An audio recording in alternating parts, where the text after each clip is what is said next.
Step into Ravenwood Manor, where a stormy night hides a deadly secret. Hercule Poirot is summoned by Lady Eleanor Ashby to unveil a shocking family truth at midnight. But when the lights go out, a scream pierces the dark, and Eleanor is found, stabbed in a locked room, with a cast of suspects her estranged brother, secretive niece, a cunning journalist, a nervous butler, and a mysterious Dr. Poirot has one night to unravel a web of lies, betrayal, and a long-buried heir. Can he unmask the killer before the clock strikes again? Get ready for a jaw-dropping twist in this thrilling Agatha Christie-style mystery. Chapter 1.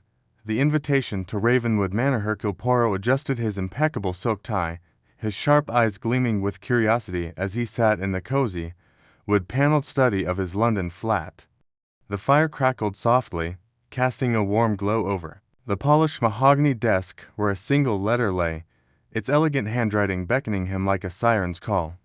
Outside, the autumn rain pattered against the window, a rhythmic counterpoint to the ticking of the ormolu clock on the mantel. It was a dreary October evening in 1935, and Poirot, ever the man of precision, had planned a quiet night of reflection. Yet fate, as it so often did, had other plans. The letter had arrived that morning, delivered by a harried postman who seemed relieved to be rid of it. The envelope bore the crest of the Ashby family, a noble lineage Poirot vaguely recalled from his social circles. He had slid it open with his silver letter opener, and now, as he reread the words, his mustache twitched with intrigue. My dear Monsieur Poirot, I write to you in a state of utmost distress. A matter of grave importance compels me to seek your unparalleled expertise. I am hosting a gathering at Ravenwood Manor, my family estate in Sussex, this very night. I beg you to attend, for a secret of unimaginable consequence will be revealed. At midnight, your presence is essential to ensure justice prevails. I cannot say more in writing, but know that lives hang in the balance. A car will collect you at 6 o'clock this evening. Please, do not refuse me. Yours in desperation, Lady Eleanor Ashby. Poirot leaned back in his chair, his fingers steepled beneath his chin. Mon Dieu, he murmured, a secret of unimaginable consequence. And at midnight, no less, Lady Eleanor. She plays the game of drama with finesse. His voice, with its precise Belgian accent, carried a note of amusement, but his mind was already racing, piecing together the puzzle of this unexpected summons.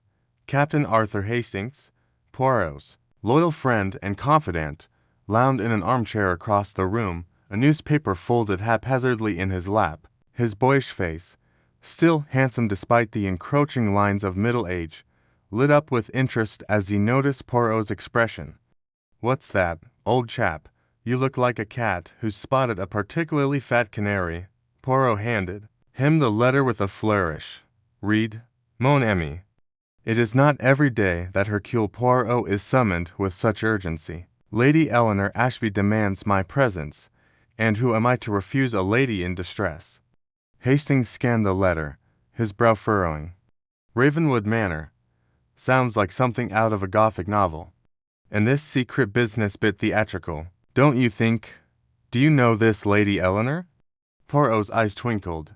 Only by reputation, Hastings. The Ashby family is old, wealthy, and, if the rumors are to be believed, not without its shadows. Lady Eleanor is a widow, a woman of great charm and intelligence, but also one who guards her privacy fiercely. This letter, it is most unlike her to reveal a secret in such a public manner. Non, there is more here than meets the eye. Are we going, then? Hastings asked, already half rising from his chair, his enthusiasm for adventure undimmed by years of accompanying Poirot on perilous cases. Poirot smiled faintly. "Mais oui, Hastings." A car arrives at 6, and Hercule Poirot does not keep a lady waiting. "Pack a small bag, mon ami. We shall see what secrets Ravenwood Manor holds." By 6 o'clock, the rain had thickened into a steady downpour, and London streets glistened under the gaslights. A sleek black Rolls-Royce waited outside Poirot's flat, its driver a taciturn man in a peaked cap who introduced himself simply as Jenkins. Poirot, clad in a perfectly tailored overcoat and clutching his ebony cane, stepped into the car with the grace of a man half his age. Hastings followed, his excitement tempered by a shiver as the damp air seeped through his coat. The journey to Sussex was long and silent, the car gliding through fog-shrouded lanes as the city gave way to rolling hills and dense woodlands. Poirot sat with his eyes half closed, his mind no doubt turning over the possibilities of Lady Eleanor's cryptic message. Hastings, ever the more restless of the pair, fidgeted with his hat, casting occasional glances at the driver, who seemed oblivious to their presence. Bit of a grim night for a party. Hastings ventured at last, peering out at the shadowed landscape. Hope this Ravenwood place has a decent fire going. Poirot opened one eye. It is not a party, Hastings, but a reckoning. Lady Eleanor speaks of justice, of lives in the balance. This is no mere social gathering. There is danger here, and we must be prepared. Hastings chuckled nervously. You always make things sound so ominous, Poirot. Probably just a family spat over some inheritance or other. Poirot's gaze sharpened. Perhaps. But a woman like Lady Eleanor does not summon Hercule Poirot for trivialities. No, mon ami, there is a puzzle here, and we shall unravel it before the night is through. Ravenwood Manor loomed into view just as the clock in the car's dashboard struck 8. The estate was a sprawling Gothic pile, its turrets and gables silhouetted against the stormy sky like the jagged teeth of some ancient beast. Ivy clung to its stone walls, and the windows glowed faintly, as if reluctant to reveal the secrets within. The car crunched to a halt on the gravel drive, and Jenkins opened the door with a curt nod. "Welcome to Ravenwood, gentlemen," he said, his voice flat. "Her ladyship awaits you in the great hall." Poirot stepped out, his patent leather shoes gleaming despite the mud, and surveyed the manor with a critical eye. "Magnifique," he murmured, though whether he meant the architecture or the mystery awaiting them, Hastings couldn't tell. They were ushered through a heavy oak door into a cavernous hall, its walls lined with ancestral portraits and tarnished suits of armor. A massive chandelier hung overhead, its candles flickering in the draught. Lady Eleanor Ashby stood at the far end, a tall, elegant woman in her late 50s, her silver hair swept into an elegant chignon. Her black evening gown was simple yet regal, and her eyes, sharp and green, fixed on Poirot with a mixture of relief and apprehension. "Monsieur Poirot," she said, gliding forward to take his hand, "I cannot thank you enough for coming, and Captain Hastings, a pleasure to meet you. Forgive the urgency of my summons, but time is of the essence." Poirot bowed, his mustache curling slightly. "Madame, when a lady such as yourself speaks of secrets and justice, Hercule Poirot listens. Pray, tell me more of this gathering." Lady Eleanor hesitated, glancing at the servants bustling about with trays of wine and canapes. "Not here," she said softly. "Join us for dinner, and all will be revealed at midnight. For now, allow me to introduce the others." She led them to a drawing-room where a small group of guests had gathered, their voices hushed and their expressions guarded. The air was thick with tension, as if each person carried a private burden. Poirot's eyes darted from face to face, cataloging every detail with the precision of a WATCHMAK. First was Sir Reginald Ashby, Lady Eleanor's estranged brother, a portly man with a florid complexion and a scowl that seemed permanently etched into his face. His tweed suit was impeccable, but his hands trembled slightly as he clutched a glass of brandy. "So, you're the famous detective," he said gruffly, eyeing Poirot with suspicion. "Hope you're not here to stir up trouble." Poirot smiled blandly. "I am here to seek the truth, Sir Reginald. Nothing more, nothing less." Next was Clara Ashby, Eleanor's niece, a pale young woman in her 20s with delicate features and eyes that darted nervously. Her lavender gown was elegant, but she twisted a handkerchief in her hands, betraying her unease. "Monsieur Poirot," she murmured, offering a shy curtsy. "I've read about your cases. You're quite Remarkable. Merci, mademoiselle, Poirot replied, noting the faint blush on her cheeks. But it is the truth that is remarkable, not I. Victor Lyle, a journalist, with a roguish grin and a pencil tucked behind his ear, sauntered over, his tweed jacket slightly rumpled. Poirot, eh? Heard you cracked that Orient Express case. Care to give a fellow a scoop? His tone was light, but his eyes were calculating, as if weighing Poirot's every word. A journalist, monsieur, Poirot said, raising an eyebrow. Perhaps it is you who will provide me with information tonight. The butler, Perkins, hovered at the edge of the room, a thin, nervous man with a habit of wringing his hands. His livery was pristine, but his eyes flicked toward the door as if he longed to escape. Poirot noted his unease, filing it away for later scrutiny. Finally, there was Dr. Moreau, a gaunt man with a hawkish face and a heavy French accent that rivaled Poirot's own. His dark suit and gold-rimmed spectacles gave him an air of authority, but there was something unsettling in his cold, piercing gaze.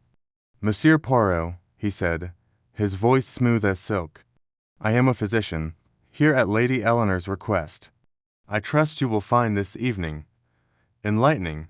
Poirot inclined his head. Enchant, doctor, I am sure it will be most illuminating. As the group moved toward the dining room, Hastings leaned close to Poirot. Odd bunch, don't you think? Something's off about this place. Gives me the creeps.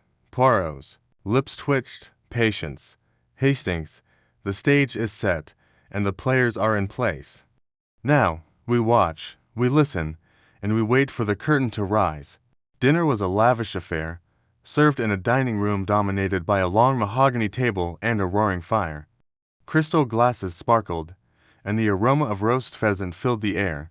Yet the mood was anything but festive. Lady Eleanor sat at the head of the table, her composure unwavering, but her eyes darted to the grandfather clock in the corner, its hands inching toward 11. Conversation was stilted, punctuated by awkward silences. Sir Reginald grumbled about the estate's upkeep. Clara spoke little, and Victor tried to lighten the mood with anecdotes about his travels, though his jokes fell flat.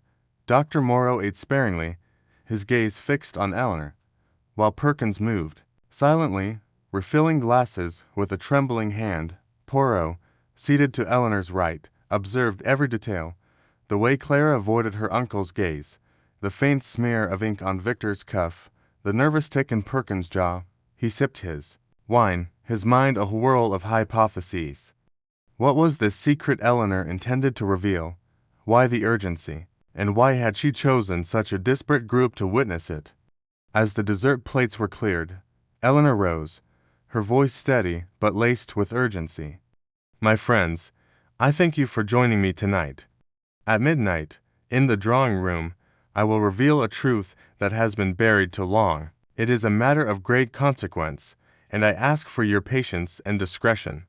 Sir Reginald slammed his glass down, sloshing brandy onto the tablecloth. Enough of this nonsense. Eleanor, if you've something to say it now and be done with it. Eleanor's eyes flashed. All in good time. Reginald, you, of all people, should understand the need for care in such matters. Clara gasped softly, and Victor's pencil paused over his notebook. Dr. Moreau's expression remained unreadable, but his fingers tightened around his fork. Poirot's gaze flicked to each of them, noting their reactions, his mind already piecing together the fragments of the puzzle. As the clock struck 11, the guests dispersed to prepare for the midnight gathering. Poirot lingered in the dining room, his eyes drawn to a locked door at the far end, partially hidden by a tapestry. He approached, his cane tapping softly on the polished floor. Hastings, he said quietly, do you notice anything unusual about this door? Hastings squinted. Looks ordinary enough. Probably leads to a pantry or something. Poirot shook his head. Non, mon ami, a pantry does not require such a sturdy lock. This door, it hides something, and Hercule Poirot intends to find out what. The next are passed in a blur of whispered conversations and furtive glances. Poirot and Hastings explored the manor's ground floor, noting the layout, the drawing room where the revelation would take place, the library with its dusty tomes, the conservatory filled with exotic plants, and the locked door that continued to nag at Poirot's curiosity. As midnight approached, the guests reconvened in the drawing room, a grand space with velvet curtains and a massive fireplace. The grandfather clock ticked ominously, its pendulum swinging like a metronome counting down to destiny. Lady Eleanor stood before the hearth, her face pale but resolute. "My friends," she began, "tonight I will reveal a secret that has haunted this family for decades. It concerns—" Her words were cut off by a sudden blackout, the room plunging into darkness. A scream rang out, sharp and terrified, followed by a thud. Hastings fumbled for his lighter, but before he could strike it, the lights flickered back on. Lady Eleanor lay crumpled on the floor, a crimson stain spreading across her gown. An antique dagger, its hilt encrusted with emeralds, protruded from her chest. The guest gasped, and Clara let out a choked sob. Poirot knelt beside the body, his face grim. "Mon Dieu," he whispered, "the secret dies with her, or does it?" He rose, his eyes sweeping the room. The guests stood frozen, their faces a gallery of shock, fear, and suspicion. The clock chimed midnight, its notes echoing like a funeral knell. "Mesdames et messieurs," Poirot said, his voice cutting through the silence, "Lady Eleanor is dead, and one among us is a murderer. Hercule Poirot will not rest until the truth is revealed. The night is young, and the game, it has just begun." The scene was chaos, but Poirot remained a beacon of calm, his mind already at work. He examined the body, noting the angle of the dagger, the lack of defensive wounds, and the curious fact that the room's only door had been locked from the inside. How had the killer struck and vanished in mere seconds? The windows were sealed, the chimney too narrow for escape. It was a puzzle worthy of his genius. Hastings, pale and shaken, whispered, "Poirot, this is madness. Who could have done this, and why?" Poirot's eyes gleamed. "Why, Hastings, that is the question. The secret Lady Eleanor meant to reveal, it is the key. And Hercule Poirot will find it, no matter how deeply it is hidden." As the storm raged outside, Poirot began his investigation, questioning each guest, examining every clue, and piecing together the fragments of a mystery that would shake Ravenwood Manor to its foundations. The night was far from over, and the truth, like a shadow, waited just out of reach. Chapter 2. The gathering storm train rattled through the English countryside, its wheels clacking rhythmically against the tracks as the gray-green landscape blurred past the window. Hercule Poirot sat in his compartment, his gloved hands folded neatly over the silver head of his walking stick, his sharp eyes fixed on the horizon. The air was heavy with the promise of rain, and the sky churned with dark clouds that seemed to mirror the unease in his mind. The cryptic invitation from Lady Eleanor Ashby lay folded in his pocket, its words etched into his memory. "A terrible secret threatens my family. Come to Ravenwood Manor at once. All will be revealed at midnight." The vagueness intrigued him, as did the urgency. Lady Eleanor, though an old acquaintance, was not one for theatrics, and Poirot's curiosity, his greatest vice, he often admitted, had compelled him to accept. Beside him, Captain Arthur Hastings fidgeted, adjusting his tie for the third time. "In as many minutes, I say, Poirot," he began, his voice carrying that familiar mix of enthusiasm and apprehension. "This whole business sounds rather ominous, doesn't it? A secret, a midnight gathering, and that rather unsettling note. Do you suppose it's some sort of family scandal?" Poirot's mustache twitched slightly, a sign of amusement. "Mon ami, you leap to conclusions as a hare leaps to safety. A scandal, perhaps, but Lady Eleanor is a woman of discretion. If she speaks of a terrible secret, it is not likely to be a mere trifle. We must observe, Hastings, and let the facts reveal themselves." Hastings nodded, though his brow furrowed. "Still, Ravenwood Manor sounds like the sort of place where ghosts might lurk, old, creaky, full of shadows." I don't mind admitting I'm a bit uneasy. Ghosts, Hastings? Poirot's eyes gleamed with mischief. Nong, nong. The ghosts we encounter will be those of human motives, greed, jealousy, perhaps revenge. These are far more dangerous than specters. The train began to slow, its whistle piercing the air as it approached a small, rural station. Poirot rose, smoothing his impeccable suit, and retrieved his hat. Come, my friend, the game is afoot. As your English Sherlock would say, they disembarked into a world of damp air and rolling mist. The station was little more than a platform with a weathered sign reading Ravenwood Halt. A carriage awaited them, its driver a stooped man with a face like crumpled parchment. He tipped his cap, muttering, to the manor. Sirs. Poirot nodded, and they climbed aboard, the horses' hoofs clopping against the cobblestones as they wound through narrow lanes. The countryside was wild here, with gnarled trees clawing at the sky and hedgerows tangled with brambles. As the carriage climbed a hill, Ravenwood Manor came into view, a sprawling edifice of gray stone that seemed to crouch against the landscape. Its towers pierced the clouds, and its windows glinted like unblinking eyes. Ivy clung to the walls, giving the impression of a place both grand and decaying, as though time itself were reluctant to let it go. Good heavens, Hastings murmured, leaning forward. It's like something out of a Gothic novel. Poirot's lips curved. Oui, it has a certain atmosphere, but do not let its appearance unsettle you, Hastings. A house is merely a stage, and we are here to observe the players. The carriage rolled to stop before the manor's imposing front doors, which were flanked by stone lions weathered by centuries of rain. As they stepped down, the first drops of the approaching storm pattered against their hats. The driver, without a word, unloaded their bags and drove off, leaving them at the mercy of the manor's looming presence. The doors creaked open, revealing a tall, thin man in a butler's uniform. His face was pale, his eyes darting nervously as he bowed. Mr. Poirot, Captain Hastings, he said, his voice clipped. I am Perkins, the butler. Lady Eleanor awaits you in the drawing-room. Please, follow me.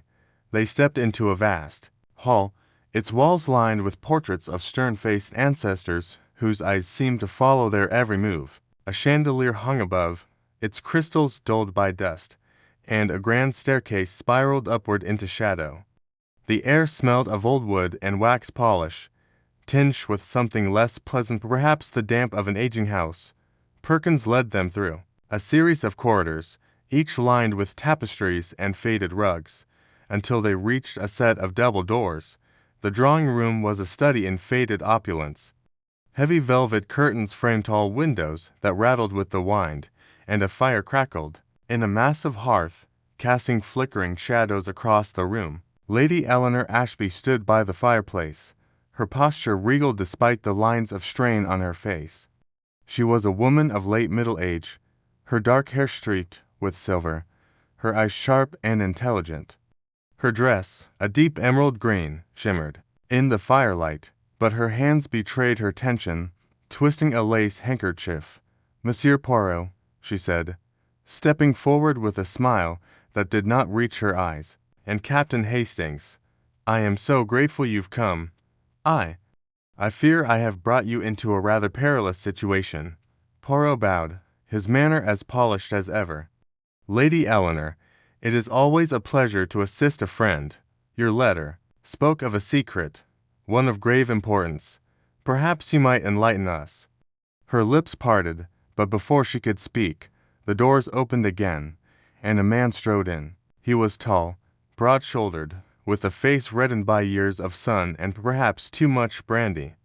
His hair, once dark, was now shot through with gray, and his eyes held a mixture of arrogance and irritation. Eleanor, what's this nonsense about a midnight gathering?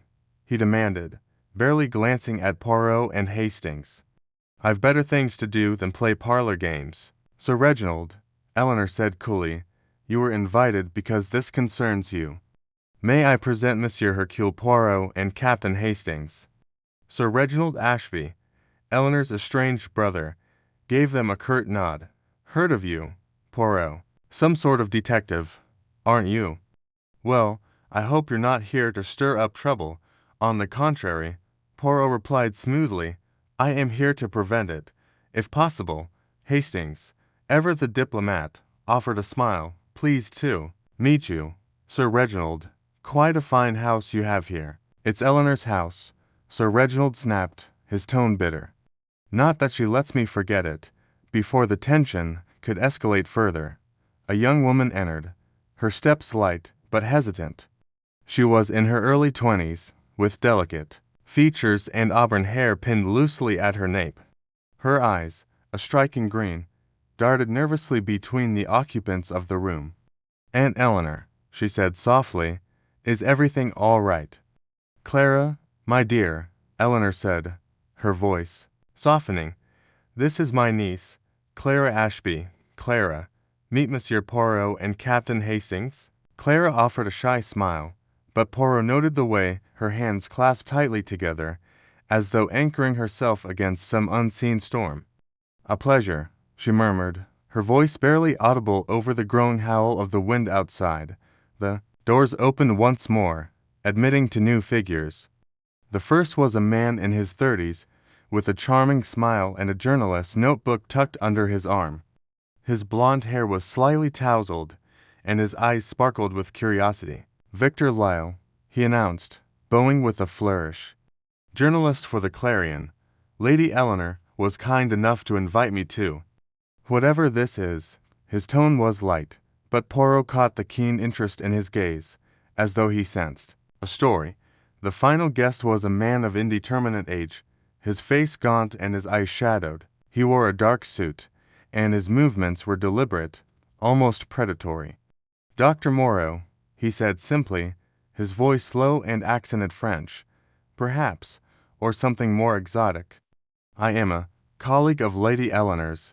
His hesitation suggested there was more to his presence than he cared to reveal.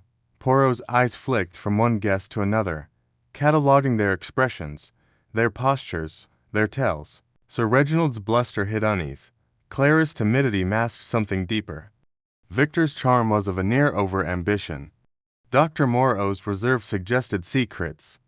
And Perkins, hovering at the edge of the room, seemed ready to bolt at any moment. Lady Eleanor herself stood at the center, her composure fraying like the edges of her handkerchief. Dinner will be served shortly, Eleanor announced, her voice steady despite the tension. Afterward, at midnight, I will reveal why I have gathered you all here. Until then, please make yourselves comfortable.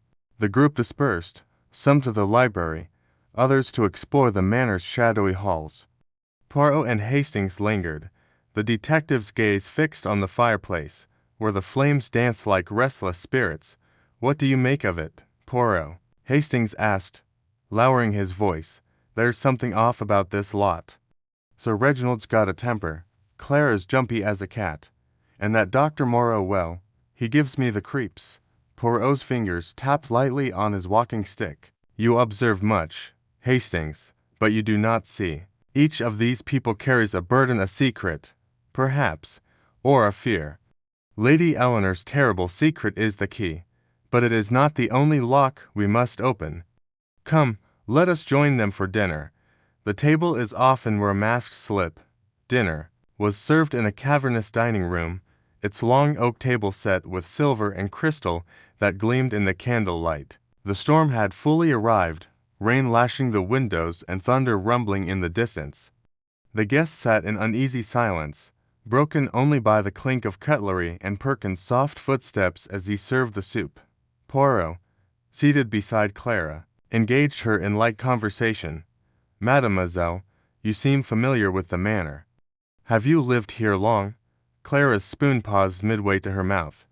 On and off, she said carefully. Aunt Eleanor raised me after my parents died. But I don't come here often anymore. And why is that? Poirot pressed gently, his tone disarming. Her eyes flicked to Sir Reginald, who was glowering at his plate. It's complicated, she murmured, and quickly changed the subject. Have you been to many such gatherings, Monsieur Poirot? Oh, many, Poirot replied, his smile enigmatic. But each is unique, like a puzzle waiting to be solved. Across the table, Victor Lyle leaned forward, his journalist's instinct sharp. Lady Eleanor, you've got us all on edge with this talk of a secret. Can't you give us a hint? My readers would love a scoop. Eleanor's smile was tight. Patience, Mr. Lyle. All will be clear at midnight. Sir Reginald snorted, draining his wine glass. More of your dramatics, Eleanor. If you've got something to say, spit it out. I'm not here to play your games. Reginald, Eleanor said sharply, this is no game. You, of all people, should understand that. The air grew heavier, the unspoken history between brother and sister palpable. Dr. Moreau, silent until now, spoke up, his voice cutting through the tension. Secrets have a way of festering, Lady Eleanor. Perhaps it is best to let them breathe. Poirot's eyes narrowed, catching the faint challenge in Moreau's tone. Perkins, clearing a plate, dropped it with a clatter, his face flushing as all eyes turned to him. Sorry, my lady, he stammered, retreating to the shadows. Hastings leaned toward Poirot, whispering, that butler's as nervous as a thief in a bank vault. Think he's hiding something. Perhaps, Poirot murmured, his gaze drifting to a door at the far end of the room. It was heavy, oak, and secured with a large iron lock. But it is not only Perkins who hides something. That door, Hastings, what lies behind it? Locked, is it? Hastings said, intrigued. Think it's important? Everything in a house such as this is important, Poirot replied. A locked door is a challenge, and Hercule Poirot does not ignore challenges. After dinner, the guests retired to the drawing room, where coffee and brandy were served. The storm raged outside, lightning illuminating the manor's grim facade. Poirot approached Eleanor, who stood alone by a window, her face pale in the flickering light. Lady Eleanor, he said softly, that locked door in the dining room, it interests me. May I ask what it conceals? Her eyes widened briefly, then narrowed. It's nothing, Monsieur Poirot. An old storage room, long unused. The key is lost. Lost keys have a way of being found, Poirot said, his tone mild but probing. As do lost truths. She turned away, her voice firm. At midnight, all will be clear. Please, do not press me further. Poirot inclined his head, but his mind was racing. The locked door, the nervous butler, the fractured family dynamics, the enigmatic Dr. Moreau, all were pieces of a puzzle, and he sensed the picture was far from complete. As the clock ticked closer to midnight, the guests grew restless. Sir Reginald paced, muttering about wasted time. Clara sat in a corner, her hands twisting in her lap. Victor scribbled in his notebook, his eyes darting between the others. Dr. Moreau stood by the fire, his expression unreadable. Perkins hovered near the door, his movements jerky. Poirot and Hastings sat on a velvet settee, the detective's eyes never still. Hastings, he said quietly, observe the room. The storm outside is fierce, but the storm within these walls is fiercer still. At midnight, something will break. I am certain of it.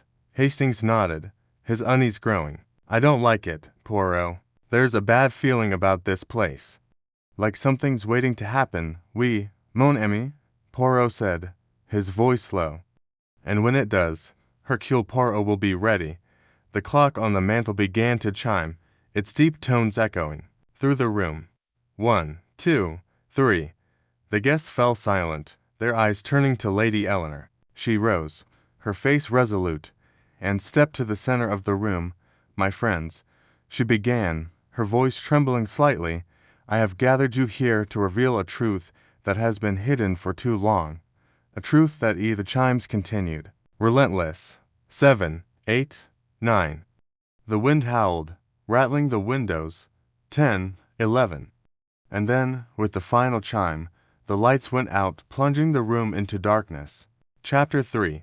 The clock strikes 11. Storm outside Ravenwood Manor had grown fiercer, its howling winds rattling the ancient leaded windows as Hercule Poirot and Captain Hastings stepped into the grand dining room. The air inside was thick, with the scent of polished wood, candle wax, and the faint metallic tang of impending rain. The room itself was a monument to opulence, its long mahogany table gleaming under the light of a massive chandelier that hung like a constellation of crystal stars. The walls, adorned with dark oil paintings of stern-faced Ashby ancestors, seemed to watch the gathering with silent judgment. A fire crackled in the enormous hearth, casting flickering shadows that danced across the faces of the assembled guests. Poirot, ever observant, took his place at the table with a measured grace, his sharp eyes scanning the room. Hastings, seated to his right, adjusted his tie nervously, his gaze darting between the other guests. The atmosphere was heavy, not just with the storm's approach, but with an unspoken tension that seemed to coil tighter with each passing moment. Lady Eleanor Ashby, the hostess, sat at the head of the table, her posture regal but her face pale, her fingers twisting a lace handkerchief as if it were a lifeline. Her eyes, though, held a spark of determination, a resolve that Poirot noted with interest. To her left sat her brother, Sir Reginald Ashby, a man whose broad shoulders and stern demeanor suggested a life of authority, though his scowl betrayed a simmering discontent. His hands, large and calloused, gripped the arms of his chair as if anchoring himself against some unseen force. Across from him was Clara, Eleanor's niece, a young woman of striking beauty with auburn hair pinned loosely at her nape. Her expression was guarded, her green eyes flitting away whenever they met another's gaze. Victor Lyle, the journalist, lounged with a casual air that seemed almost too deliberate, his charming smile not quite reaching his eyes. The butler, Perkins, hovered near the sideboard, his movements jerky and his face glistening with a sheen of sweat despite the coolness of the room. And then there was Dr. Moreau, the mysterious guest, whose dark eyes seemed to absorb the light rather than reflect it, his presence an enigma that Poirot found particularly intriguing. The meal began with a strained formality. Servants moved silently, placing plates of consomme before each guest, the delicate aroma of herbs doing little to ease the tension. Poirot sipped his soup with meticulous care, his mustache twitching slightly as he observed the interactions around him. Hastings, ever the conversationalist, attempted to break the silence. "Quite a storm brewing out there, isn't it?" he ventured, his voice a touch too loud in the quiet room. "Reminds me of that time in Devon, Poirot, when we were stuck in that inn for 3 days." Poirot inclined his head, a faint smile playing on his lips. "Oui, mon ami, but let us hope this evening does not detain us quite so long." His tone was light, but his eyes were sharp, missing nothing. Sir Reginald snorted, setting his spoon down with a clink. "Storms are the least of our worries tonight," he muttered, his voice low, but carrying the weight of suppressed anger. Eleanor shot him a glance, her lips tightening, but she said nothing. Clara, perhaps sensing the need to divert attention, spoke up. "Mr. Poirot, have you visited Ravenwood before? The manor has quite a history. Some say it's haunted." Her voice was soft, almost playful, but there was an edge to it, as if she were testing the waters. Poirot's eyes twinkled. "Haunted, mademoiselle? I am a man of reason, not superstition. But I find that old houses often hold secrets more tangible than ghosts. Do you not agree, Lady Eleanor?" Eleanor's hand paused mid-motion, her spoon hovering above her bowl. "Secrets," she said quietly, "are indeed a burden some houses bear." Her words hung in the air, heavy with implication, and Poirot noted the way Perkins flinched slightly, his hands fumbling with the decanter. Victor Lyle leaned forward, his journalist's instincts clearly piqued. "Secrets, Lady Eleanor, that sounds like a story worth telling. Care to share with a curious scribe?" His tone was teasing, but there was a hunger in his eyes that Poirot recognized, a hunger for a scoop. "Perhaps, or something more." Eleanor's smile was tight. "All in good time, Mr. Lyle. At midnight, I shall reveal what must be said." Her words were final, brooking no further questions, and the table fell silent once more. As the meal progressed through courses of roasted pheasant and buttered vegetables, Poirot's attention was drawn to the subtle undercurrents of the gathering. Sir Reginald's glances at Eleanor were laced with resentment, his jaw tightening each time she spoke. Clara, though outwardly composed, toyed with her food, her fork tracing aimless patterns on her plate. Perkins, serving wine with a trembling hand, spilled a drop on the tablecloth and muttered an apology that was almost inaudible. Dr. Poirot, meanwhile, ate with a mechanical precision, his eyes rarely leaving Eleanor, as if he were studying her. Every move, Poirot's gaze drifted to the far end of the room, where a heavy oak door stood slightly ajar, leading to a darkened hallway. Earlier, as they'd arrived, he'd noticed that door was locked, a detail that had piqued his curiosity. Now, its openness seemed deliberate, a silent invitation or perhaps a challenge. He made a mental note to investigate later, his little gray cells already piecing together the puzzle of Ravenwood Manor. "Tell me, Sir Reginald," Poirot said suddenly, his voice cutting through the clatter of cutlery, "you and Lady Eleanor have not seen each other in some time, I understand. Yet you are here tonight. What brings you back to Ravenwood?" Sir Reginald's fork paused, and he fixed Poirot with a hard stare. "Family matters," he said curtly. "Not that it's any of your concern, Mr. Poirot." "Reginald," Eleanor said sharply, "Mr. Poirot is our guest, and a detective of some renown. You do well to remember that." Sir Reginald's face reddened, but he said nothing, returning to his meal with a scowl. Poirot, undeterred, turned his attention to Clara. "And you, mademoiselle, you reside here with your aunt?" Clara nodded, her eyes flickering to Eleanor. "Yes, for the past year. Ravenwood is home, in a way." Her voice faltered slightly, and Poirot noted the hesitation, as if she were choosing her words with care. "And you, Dr. Poirot continued, his tone deceptively casual, "what brings a man of medicine to this gathering? Surely not the promise of a quiet country evening." Dr. Moreau's lips curved into a faint smile, but his eyes remained cold. "I have an interest in family histories," he said smoothly. "Lady Eleanor invited me to discuss a matter of mutual concern." Poirot raised an eyebrow, intrigued by the vagueness of the response. Before he could press further, Perkins dropped a serving tray, the clatter echoing through the room. The butler's face flushed as he scrambled to pick up the scattered silverware, muttering apologies. Poirot watched him closely, noting the man's nervous energy, the way his eyes darted toward the oak door. "Perkins," Eleanor said, her voice calm but firm, "please be more careful. We have guests." "Yes, my lady," Perkins mumbled. Retreating to the sideboard, Poirot exchanged a glance with Hastings, who raised an eyebrow in silent question. Poirot gave a slight shake of his head, signaling that now was not the time to discuss their observations.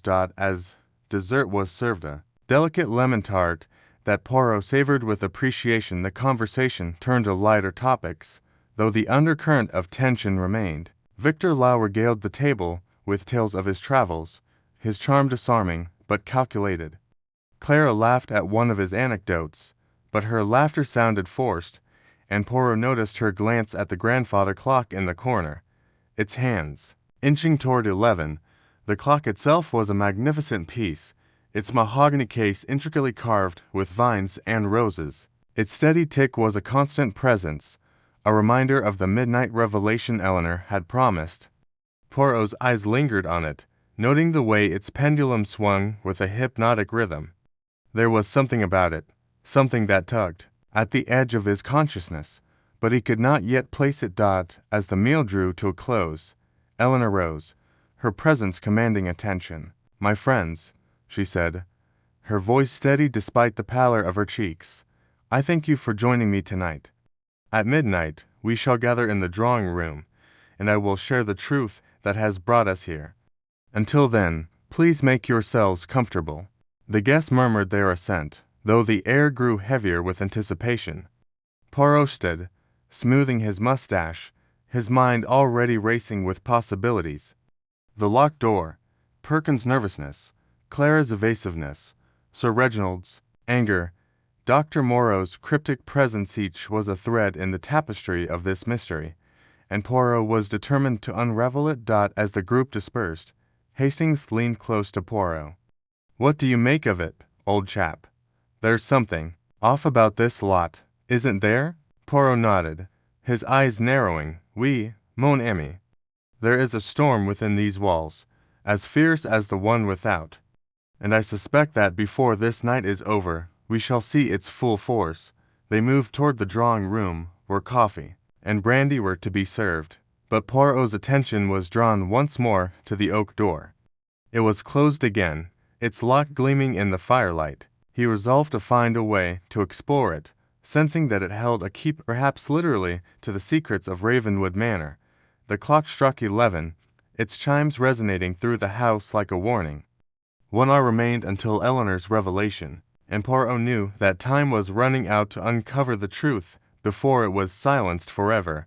The drawing-room was no less grand than the dining-room, its walls lined with bookshelves and heavy velvet curtains that muffled the storm's roar. A grand piano stood in one corner, its polished surface reflecting the glow of the candelabras. The guests settled into armchairs and sofas, their postures betraying varying degrees of unease. Poirot, ever the observer, chose a seat near the fireplace, where he could watch the room without drawing attention.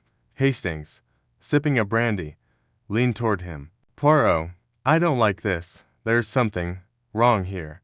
Did you see the way Perkins kept looking at that door? And Clara, she's hiding something. I'd bet my hat on it." Poirot nodded, his fingers steepled. "Patience, Hastings. The truth reveals itself to those who watch and listen. And I, Hercule Poirot, am always watching." Victor Lyle approached, a glass of brandy in hand, his smile as polished as ever. "Mr. Poirot, you're quite the enigma yourself. Tell me, what does a famous detective make of our little gathering? Any theories yet?" Poirot's eyes twinkled with amusement. "Theories, Monsieur Lyle? I have many. But a theory without evidence is like a meal without salt, unsatisfying. Tell me, what brings a journalist to Ravenwood? Surely not just the promise of a good story." Victor laughed, but there was a flicker of unease in his eyes. "You've got me there, Mr. Poirot. Let's just say I have a nose for secrets, and Ravenwood reeks of them." Before Poirot could respond, Clara joined them, her expression guarded. "Mr. Poirot, you seem awfully interested in everyone's motives. Are you always this suspicious?" Poirot smiled, his mustache curling slightly. "Suspicion, mademoiselle, is merely observation in disguise. And I observe that you, too, are uneasy. Perhaps you would care to share what troubles you." Clara's lips parted, but she hesitated, her eyes darting to the clock. "It's nothing," she said quickly, "just the storm, I suppose." Poirot did not press her, but he filed away her reaction, adding it to the growing puzzle in his mind. As the conversation drifted to trivialities, he excused himself, gesturing for Hastings to follow. They stepped into the hallway, where the oak door loomed like a sentinel. "Poirot," Hastings whispered, "that door, do you think it's important?" "Everything, mon ami, is important until it is not," Poirot replied, his voice low. "But this door, it calls to me. Let us see if we can persuade it to share its secrets." He approached the door, his fingers brushing the lock. It was sturdy, old but well maintained, and it resisted his gentle probing. He glanced around, ensuring they were alone, then produced a small tool from his pocket, a habit from his days of solving more practical mysteries. "Poirot," Hastings hissed, scandalized. "You're not going to pick the lock, are you?" Poirot's eyes gleamed with mischief. "Merely a test, Hastings. A locked door is a challenge, and Hercule Poirot was not shy away from challenges." But before he could proceed, the sound of footsteps echoed down the hall. Perkins appeared, his face pale and his eyes wide. "Mr. Poirot, Captain Hastings? Lady Eleanor requests your presence in the drawing-room." "It's nearly time." Poirot slipped the tool back into his pocket, his expression unreadable. "Very well, Perkins, Lead the way." As they followed the butler, Poirot's mind churned. The locked door, the nervous butler, the cryptic invitation, the family tensions, all were pieces of a puzzle that was growing more complex by the minute, and as the clock's hands crept closer to midnight, he felt the weight of the impending revelation pressing down on them all. The storm outside roared, and within Ravenwood Manor, another storm was about to break. The dining room, now empty save for the servants clearing away the remnants of the meal, felt like a stage abandoned mid-performance. Poirot lingered for a moment as the others moved to the drawing room, his eyes scanning the table, the chairs, the walls. He noted the placement of the silverware, the way the candles had burned unevenly, the faint scratch on the table near Sir Reginald's seat. Every detail, no matter how small, was a potential clue. Hastings, hovering nearby, shifted impatiently. "Come on, Poirot. We don't want to miss Eleanor's big moment." Poirot held up a hand, his gaze fixed on the grandfather clock. "One moment, Hastings. This clock. It interests me." He approached it, his fingers tracing the carved vines along its edge.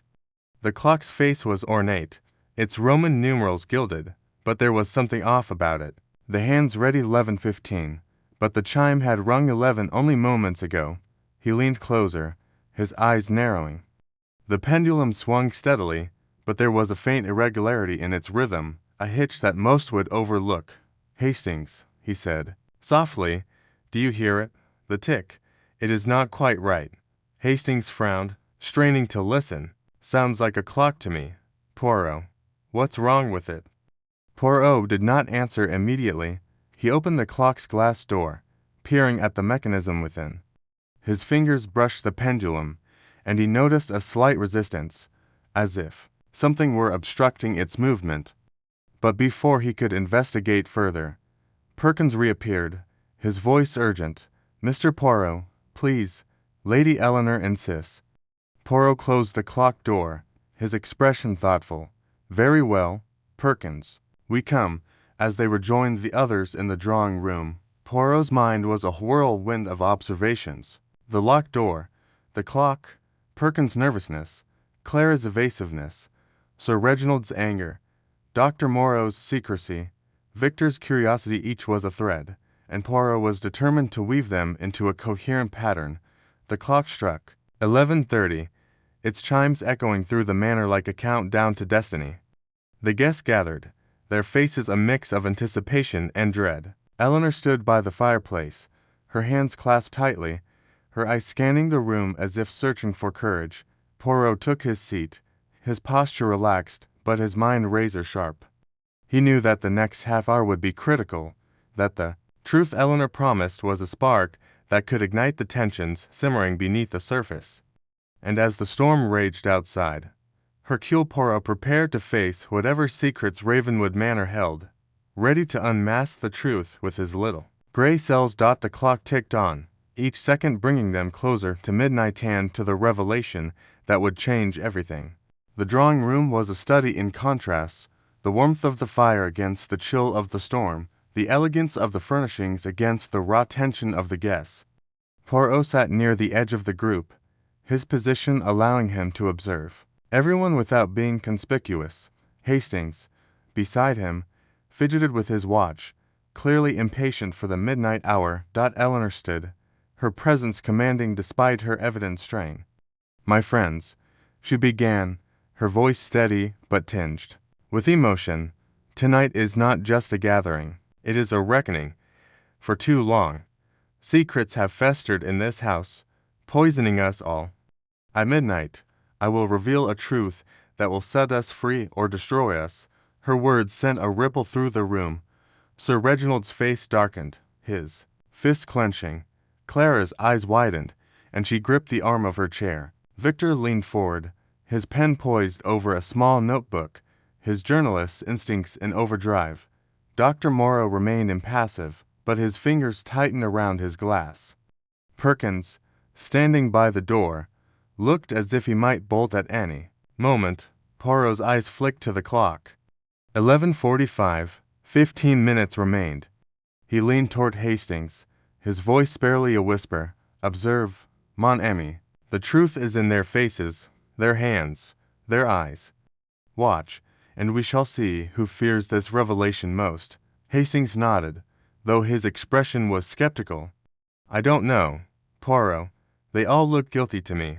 Poirot's lips twitched. "Guilt, Hastings, is a common cloak, but the truth is a rare jewel, and I shall find it." As the minutes ticked by, the conversation dwindled, replaced by an oppressive silence. The storm outside seemed to mirror the tension within, its thunder rolling like a warning. Poirot's mind worked tirelessly, cataloging every detail. The way Clara's fingers twisted her necklace, the way Sir Reginald's eyes darted to the portrait on the wall, the way Perkins hovered near the door as if ready to flee. The portrait, Poirot noted, was of an older man, presumably the late Lord Ashby, Eleanor and Reginald's father. His stern gaze seemed to follow the room, and Poirot wondered if it held a clue to Eleanor's secret. He made a mental note to examine it later, sensing that its presence was more than decorative. At 11:55, Eleanor rose again, her face resolute. "It is nearly time," she said. "Please, join me in the center of the room. What I have to say must be heard by all." The guests stood, their movements hesitant, as if drawn by an invisible force. Poirot rose as well, his eyes never leaving the group. He noted the way Dr. Moreau positioned himself slightly behind Clara, the way Victor's hand slipped into his pocket, the way Perkins lingered near the light switch. The clock began to chime midnight, its deep, resonant tones filling the room. One chime, two, three. The tension was palpable, a living thing that pressed against them all. Eleanor opened her mouth to speak, and then the lights went out. A scream shattered the darkness, high and piercing, followed by a thud. The guests gasped, their voices overlapping in confusion. Poirot's heart raced, but his mind remained clear. He reached for Hastings, gripping his arm to anchor him. "Stay calm, mon ami," he whispered. "This is no accident." The lights flickered back on, and the room erupted into chaos. Eleanor lay on the floor, an antique dagger protruding from her chest, her eyes wide and lifeless. Blood pooled beneath her, stark against the pale carpet. Clara screamed, collapsing to her knees. Sir Reginald swore, his face ashen. Victor stared, his notebook forgotten. Dr. Moreau knelt beside Eleanor, checking her pulse, though it was clear she was gone. Perkins stood frozen, his hands trembling. Poirot stepped forward, his voice cutting through the din. "No one move," he commanded, his tone brooking no argument. "Lady Eleanor is dead, and the killer is among us. Hercule Poirot will find the truth, but you must remain where you are." The guests froze, their eyes wide with shock and fear. The clock, still ticking, marked the time, 12:01. The revelation had been silenced, but Poirot knew that the secrets of Ravenwood Manor were far from buried. The game had begun, and he would not rest until the killer was unmasked. Chapter 4. The midnight revelation. The grand clock in the hall of Ravenwood Manor struck 11:30, its deep, resonant chimes echoing through the cavernous corridors, as though heralding the approach of some momentous event. The storm outside had intensified, the wind howling like a chorus of restless spirits, rattling the ancient windows and casting eerie shadows across the ornate walls. Hercule Poirot, seated in the drawing-room among the gathered guests, adjusted his impeccable mustache and surveyed the assembly with his sharp, discerning eyes. The air was thick with anticipation, and a palpable tension hung over the room like a storm cloud of its own. Lady Eleanor Ashby, the hostess of this peculiar gathering, sat at the head of the long mahogany table, her posture regal yet strained. Her delicate hands, adorned with a single emerald ring, fidgeted slightly, betraying a nervousness that her composed expression sought to conceal. To her left sat her estranged brother, Sir Reginald Ashby, his face a mask of barely suppressed irritation, his fingers drumming impatiently on the table. Clara, Eleanor's young niece, perched on the edge of her chair, her pale face half hidden by a cascade of auburn hair, her eyes darting nervously between the other guests. Victor Lyle, the charming journalist, with a penchant for asking too Many questions, lounged with an air of casual confidence, though his sharp gaze missed nothing. Perkins, the butler, stood stiffly by the door, his usually impeccable demeanor marred by an occasional twitch of unease. And then there was Dr. Moreau, the mysterious guest, whose dark, brooding presence seemed to absorb the light from the flickering candelabras. Poirot, ever observant, noted the subtle interplay of glances and gestures among the group. Captain Hastings, seated beside him, leaned closer and whispered, "I say, Poirot, there's something deucedly odd about this lot. It's as if they're all waiting for a bomb to go off." "Precisement, mon ami," Poirot replied softly, his voice barely audible over the crackle of the fire in the hearth. "But the bomb, it is not of the explosive kind. It is a secret, one that Lady Eleanor has promised to unveil at midnight. And I, Hercule Poirot, intend to understand its nature before it detonates." The dining room, where they had gathered earlier for a tense and subdued meal, had been opulent but cold, its high ceilings and heavy drapes lending an air of grandeur tinged with foreboding. The conversation during dinner had been stilted, punctuated by awkward silences and the occasional clink of silverware.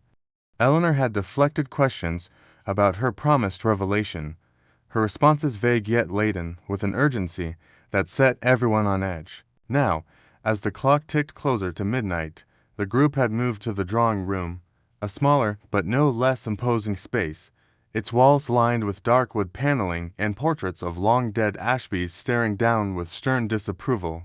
Poirot's attention was drawn to a large portrait above the fireplace, depicting a stern patriarch in Victorian attire, his eyes seeming to follow the movements of the room's occupants. The frame was heavy, gilded, and slightly askew, as though it had been disturbed. Poirot made a mental note to examine it later, for his little gray cells were already buzzing with the possibility that it held some significance. Lady Eleanor rose from her chair, smoothing the folds of her deep green gown. "My friends," she began, her voice steady, but carrying a tremor of resolve, "I have asked you here tonight for a purpose. In a few moments, when the clock strikes midnight, I will reveal a truth that has been buried for far too long, truth that will shake the foundations of this family and, perhaps, alter the course of our lives." Sir Reginald snorted, crossing his arms. "Really, Eleanor, must you be so theatrical? If you've something to say, out with it. I've no patience for this melodrama." Clara shot her uncle a sharp look. "Let her speak, uncle. You might find it worth your while." Victor Lyle, ever the opportunist, leaned forward, his notebook discreetly open on his lap. "Lady Eleanor, is this about the rumors of a family scandal? I've heard whispers in London, nothing concrete, mind you, but enough to pique a journalist's curiosity." Eleanor's eyes flashed with irritation. "Mr. Lyle, your curiosity is noted, but I will not be rushed. All will be clear soon enough." Dr. Moreau, who had been silent throughout much of the evening, spoke in a low, measured tone. "Secrets have a way of festering, Lady Eleanor. I hope you are prepared for the consequences of unearthing this one." Poirot noted the edge in Moreau's voice, a hint of warning that did not escape him. He glanced at Perkins, who had moved to adjust a candelabra, his hands trembling slightly. The butler's nervousness was curious, Poirot thought. Was it merely the strain of the evening, or something more? The clock struck 1:45, and Eleanor gestured for everyone to move closer to the center of the room, where a small table held a silver tray with a decanter of brandy and several crystal glasses. "Please, let us be seated," she said. "The hour approaches." As the guests settled into their chairs, the storm outside reached a crescendo, a particularly violent gust shaking the windows and causing the heavy drapes to sway. The candles flickered, casting long, wavering shadows across the room. Poirot's eyes darted to the door, which Perkins had left slightly ajar, revealing a sliver of the darkened hallway beyond. He made a note to ask about the manor's layout. Later, the possibility of unseen passages or hidden entrances was not to be dismissed. Eleanor took a deep breath, her hands clasped tightly before her. What I am about to reveal, she began, concerns a grave injustice, one that has haunted this family for decades. It is a matter of her words were cut off by a sudden, deafening crash of thunder, so loud it seemed to shake the very walls of the manor, the lights in the room, the electric chandelier overhead, supplemented by the candelabras, flickered violently and then, with a faint pop, went out entirely. The room plunged into darkness, the only illumination coming from the faint glow of the dying fire in the hearth. A collective gasp rose from the group, followed by a moment of stunned silence. Then, a piercing scream shattered the stillness, high and sharp, unmistakably Eleanor's. It was a sound of pure terror, cut off as abruptly as it had begun. Eleanor. Sir Reginald's voice boomed through the darkness. What the devil? Stay where you are, Poirot commanded, his voice cutting through the chaos with surprising authority. Do not move, any of you. Hastings? The matches. Hastings, fumbling in his pocket, produced a box of matches and struck one, its feeble light illuminating his anxious face. He lit a nearby candelabra, casting a dim glow over the room. The guests were frozen in their seats, their faces a mixture of shock and fear. Perkins, still by the door, looked as though he might bolt at any moment. Poirot's eyes swept the room, landing on Eleanor's chair. She was slumped forward, her head resting on the table, her hands limp at her sides. A dark stain was spreading across the back of her gown, and Poirot's heart sank as he approached. He gently lifted her head, revealing a ghastly sight. An antique dagger, its handle intricately carved with the Ashby family crest, protruded from her back. Blood pooled beneath her, staining the pristine tablecloth. She is dead, Poirot announced, his voice steady but grave. Murdered. Here, in this very room. A chorus of gasps and exclamations erupted. Clara let out a choked sob, covering her face with her hands. Sir Reginald stood, his face pale, his fists clenched. This is madness.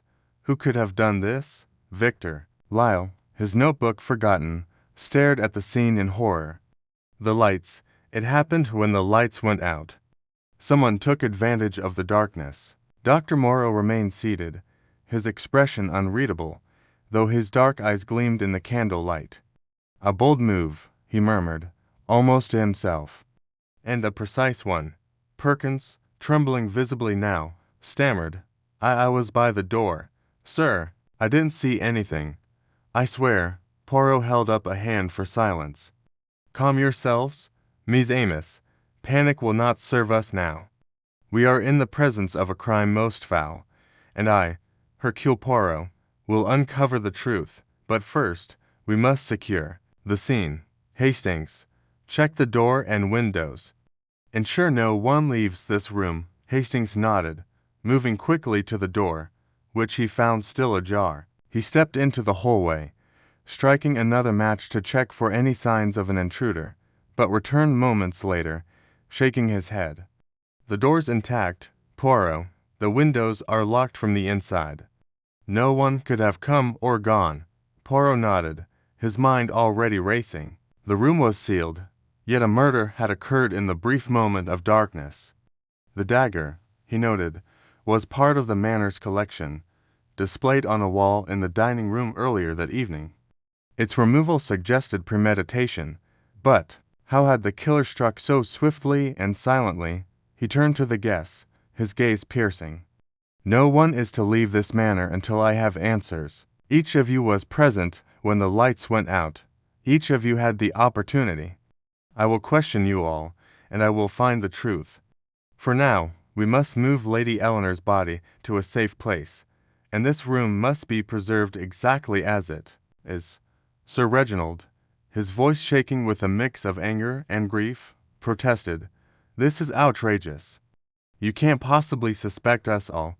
Eleanor was my sister, and yet, Monsieur, Poirot replied coolly, someone in this room is a murderer, and I intend to unmask them before this night is through. As Perkins and Hastings carefully moved Eleanor's body to a nearby chaise longue, covering it with a shawl, Poirot began his examinati. Was certain, but what was it, and why had it cost her her life? He turned to the group, who watched him with a mixture of fear and suspicion.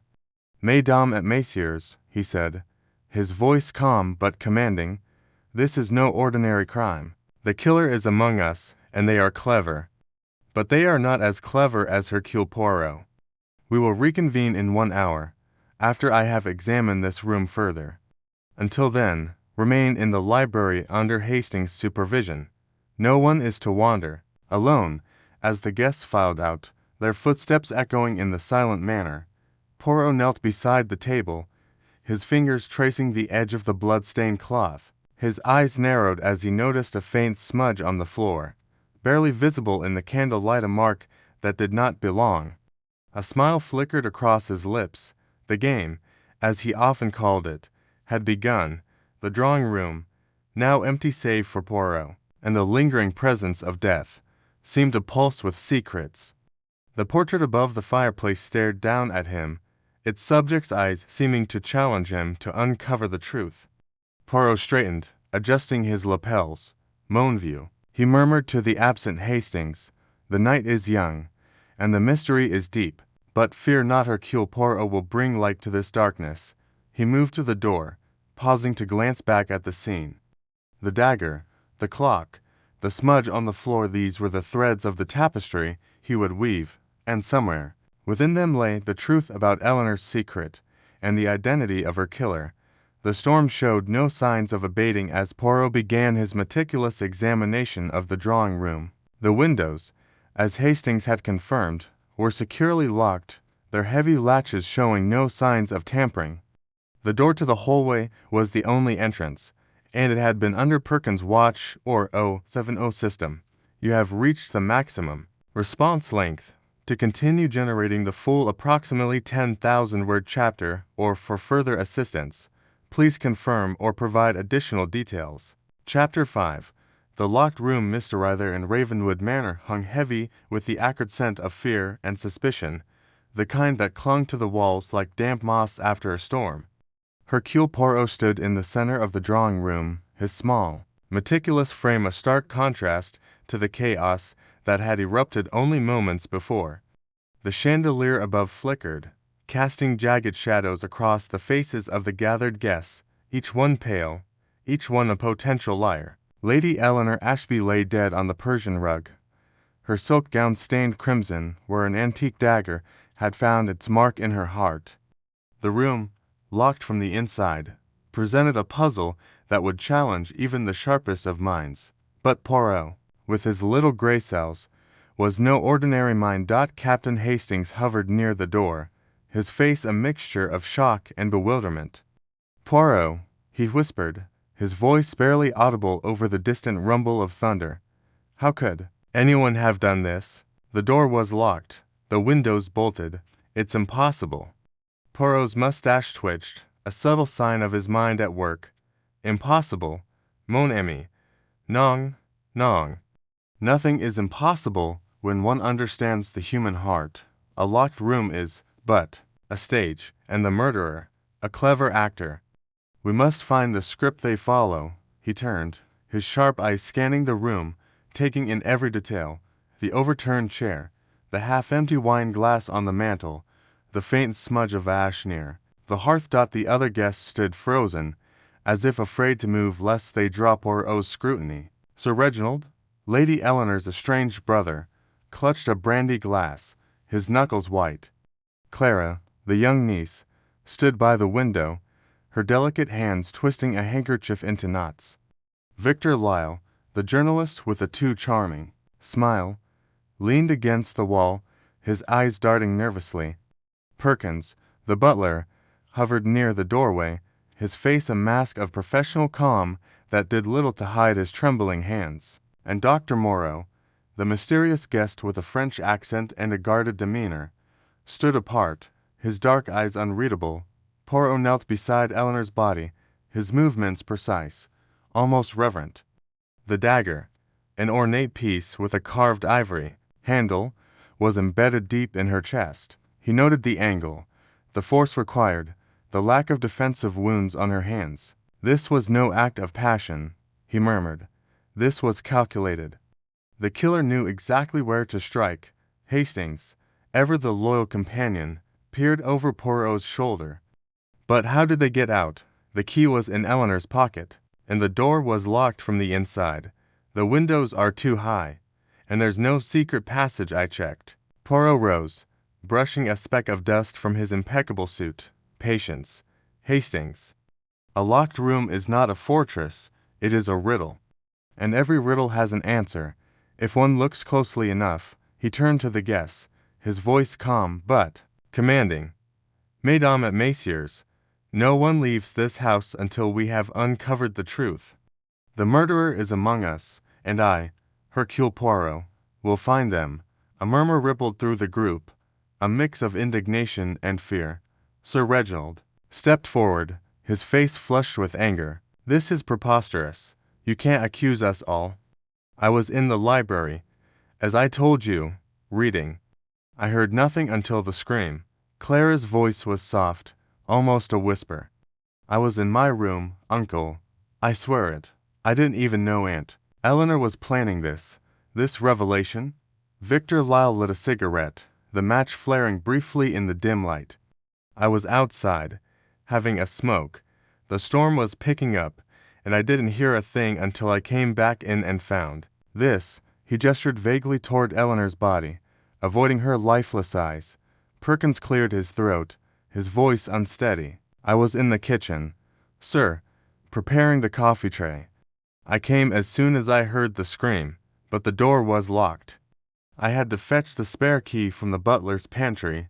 Dr. Morrow's lips curved into a faint, enigmatic smile, and I, Monsieur Poirot, was in the conservatory, admiring Lady Eleanor's orchids. A pity such beauty is now overshadowed by tragedy. Poirot's eyes narrowed. Each of you claims innocence, yet one of you lies. The dagger, it is from the Manners collection, n'est-ce pas, displayed in the hall where any of you could have taken it. But why, and how? He paced the room, his polished shoes silent on the thick rug. The door was locked, the key in Madame's pocket. The windows, as Captain Hastings has observed, are bolted and too high to reach without a ladder. Yet the killer struck and vanished. This is no ghost story, Ms. Amos. This is a crime of precision. He paused by the fireplace, his fingers brushing the mantel. The faint smudge of ash caught his attention again. He crouched, examining it closely. Curio, he muttered. Ash. But the fire has not been lit tonight. Where does this come from? Oh, he stood, his mind racing. Hastings, fetch me a candle from the table. Hastings, eager to be useful, hurried to comply, handing Poirot a silver candlestick. Poirot lit the candle and held it near the smudge, revealing a faint trail. Leading toward the wall, he followed it, his movements deliberate, until he reached a panel of dark oak. He pressed gently, and the panel clicked, revealing a narrow seam. Aha, he exclaimed softly, a hidden mechanism, perhaps. The guests gasped, their eyes wide. Sir Reginald sputtered, That's absurd. There's no secret passage in Ravenwood. I've lived here my whole life. Poirot raised a hand, silencing him. We shall see, Sir Reginald. But first, let us consider the dagger. He returned to Eleanor's body, studying the weapon again. This dagger, it is heavy. Not easily concealed. The killer brought it here with intent. But how did they leave? The answer lies not in magic, but in method. He turned to Perkins. You, Monsieur Perkins, you fetched the spare key. How long did this take? Perkins swallowed hard. A minute, perhaps two. The pantry is down the hall, and during this time, the door remained locked? Yes, sir. I tried it myself before I left. Poirot nodded, his eyes gleaming. Then the killer was still in this room when the scream was heard. They did not escape through the door, nor the windows. So, we must look elsewhere. He moved to the hidden panel, pressing it again. This time, it swung open, revealing a narrow passage barely wide enough for a person. Dust motes danced in the candle light, and a faint draught carried the scent of old stone. Hastings gaped. Good Lord, Poirot, A secret passage. Not so secret now, Poirot said dryly. But let us see where it leads. He stepped into the passage, candle in hand, and motioned for Hastings to follow. The others hesitated, but Poirot's sharp glance kept them in place. Remain here, all of you. Captain Hastings and I will return shortly. The passage was cramped, its walls rough and damp. It sloped downward, twisting through the manor's ancient foundations. After a few minutes, it opened into a small chamber beneath the house, where a rusty ladder led to a trapdoor in the ceiling. Poirot climbed it carefully, pushing the trapdoor open to reveal the conservatory, its glass walls glinting in the storm's lightning. Dr. Moreau's claim of being here suddenly took on new weight.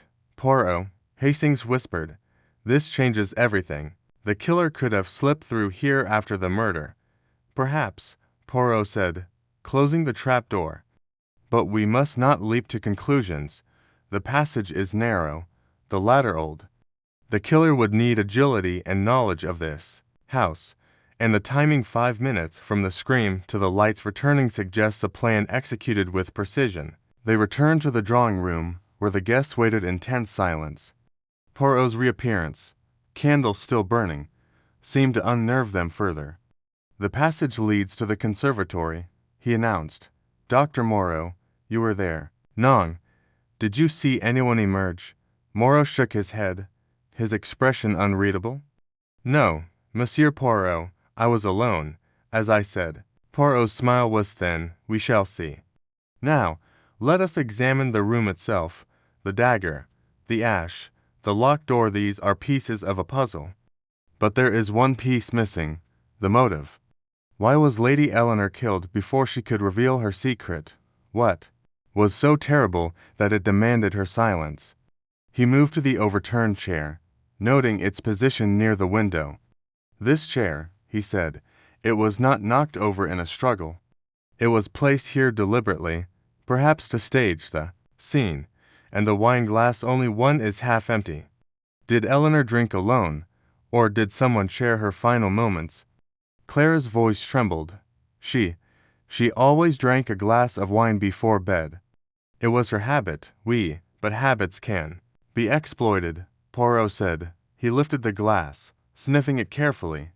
"No odor of poison, but we shall have it tested." The killer planned this carefully, knowing Eleanor's routine. This was no impulse. Sir Reginald slammed his glass on the table. "Enough of this. You're spinning theories with no proof. My sister is dead, and you're playing games with secret passages and wine glasses." Poirot's eyes flashed. "Games, Sir Reginald? Nong, this is no game.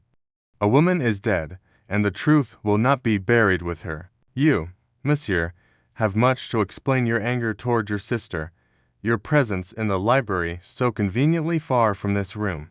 And you, Mademoiselle Clara, your evasiveness troubles me. What do you hide?" Clara flinched, her handkerchief now a crumpled ball. "I'm not hiding anything. I loved Aunt Eleanor. I would never hurt her." "Then tell me," Poirot said softly, "what did she mean by the truth lies in the portrait? I heard her whisper it to you during dinner." Clara's eyes widened, and she looked away. I don't know. She was upset, rambling. I thought she meant the family portrait in the hall." Poirot nodded, filing the information away. "We shall examine this portrait later. For now, let us return to the locked room. The killer stabbed Lady Eleanor, then vanished. The passage is one possibility, but it is too obvious, too clumsy. I suspect a subtler trick." He moved to the door, examining the lock.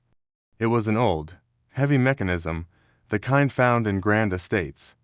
The key, still in Eleanor's pocket, was ornate, matching the lock perfectly. "This lock," Poirot said, "it is not tampered with. Yet the killer escaped. How?" "Perhaps they never left." Hastings frowned. "Never left. But we were all here when the lights came back on. We'd have seen them, would we, Hastings?" Poirot's eyes twinkled. "In the darkness, in the chaos, a clever person could hide. Or perhaps they were not hiding at all. Perhaps they were exactly where they claimed to be." He turned to the group, his voice sharp. "I will ask each of you again, where were you when the lights went out? And this time, Mies Amos, consider your answers carefully. The truth has a way of revealing itself." The guests exchanged uneasy glances, the weight of Poirot's words settling over them like the storm outside. The locked room, the dagger, the secret passage, all were pieces of a puzzle, but the heart of the mystery remained. What was Eleanor's secret, and why was it worth killing for? Poirot's mind worked tirelessly, sorting through the clues. The ash, the chair, the wine glass, the passage all pointed to a killer who knew Ravenwood Manor intimately. But it was the motive that eluded him, the jaw-dropping secret Eleanor had promised to reveal. He knew it was tied to the family, to the tensions he'd observed at dinner.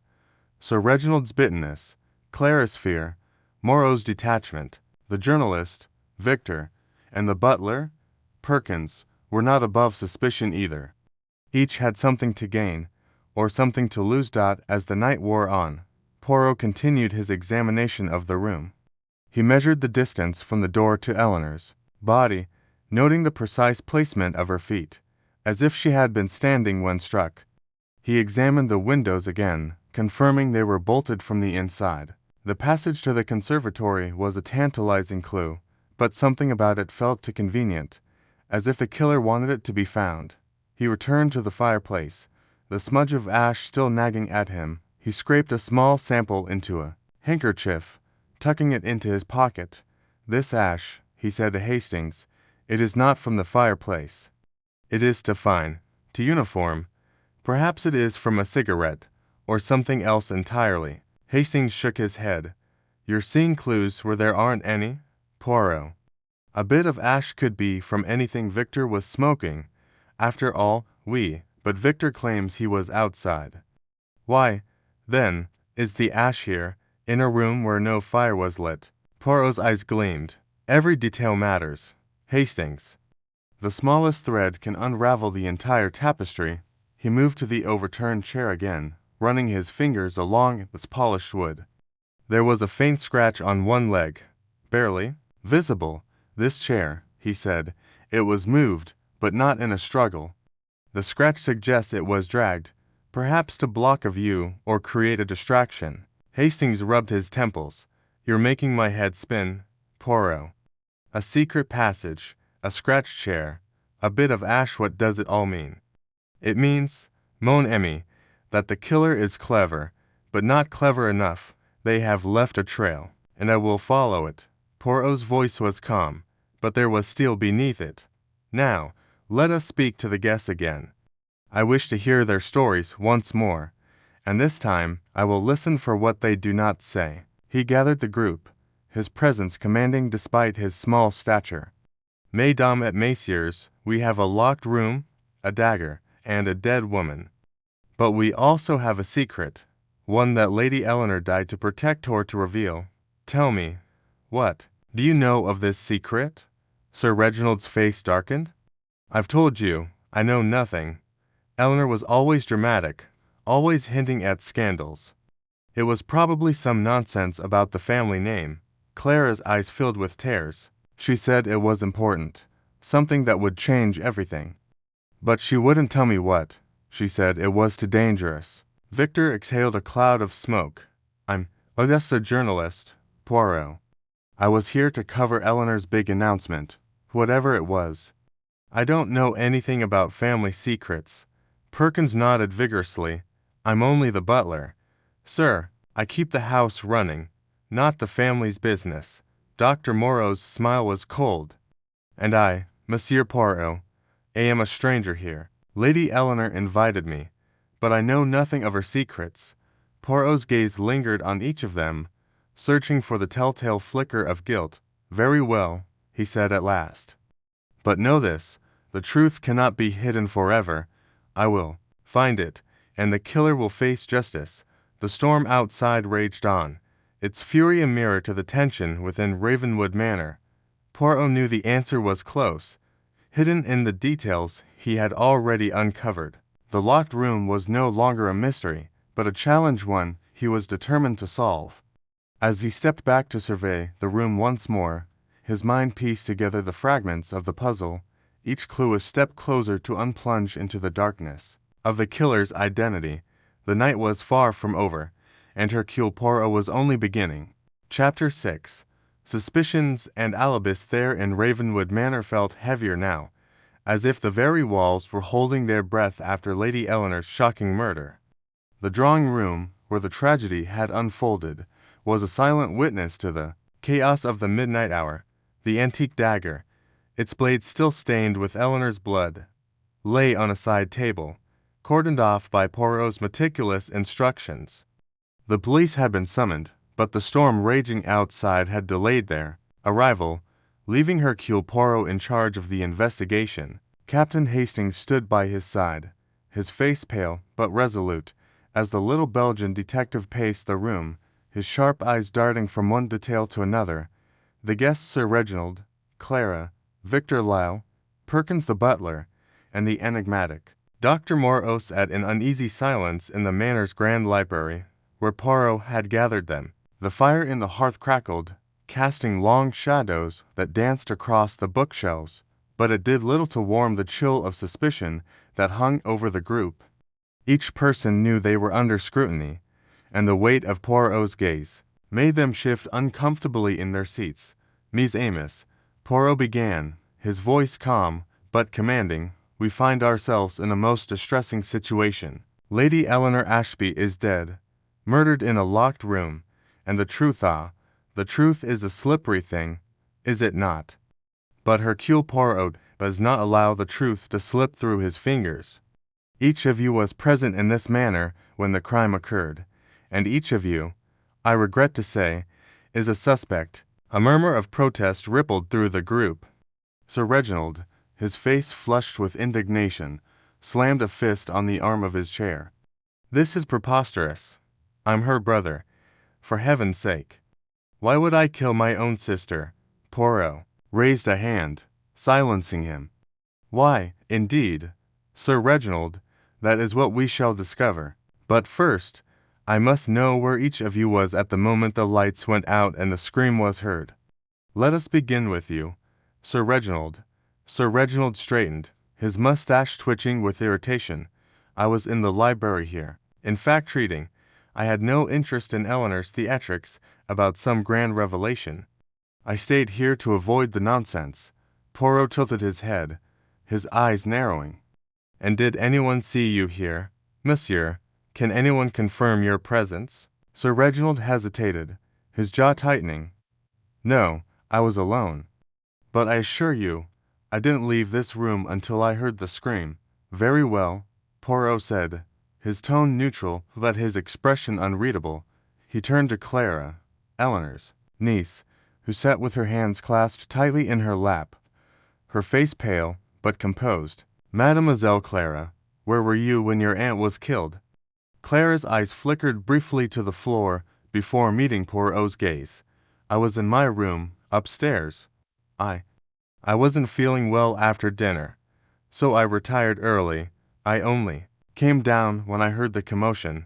Poirot's mustache twitched slightly, a sign Hastings recognized as the detective noting something significant.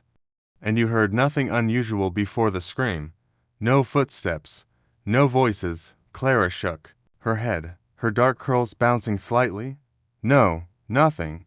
My room is at the end of the hall, quite far from the drawing room.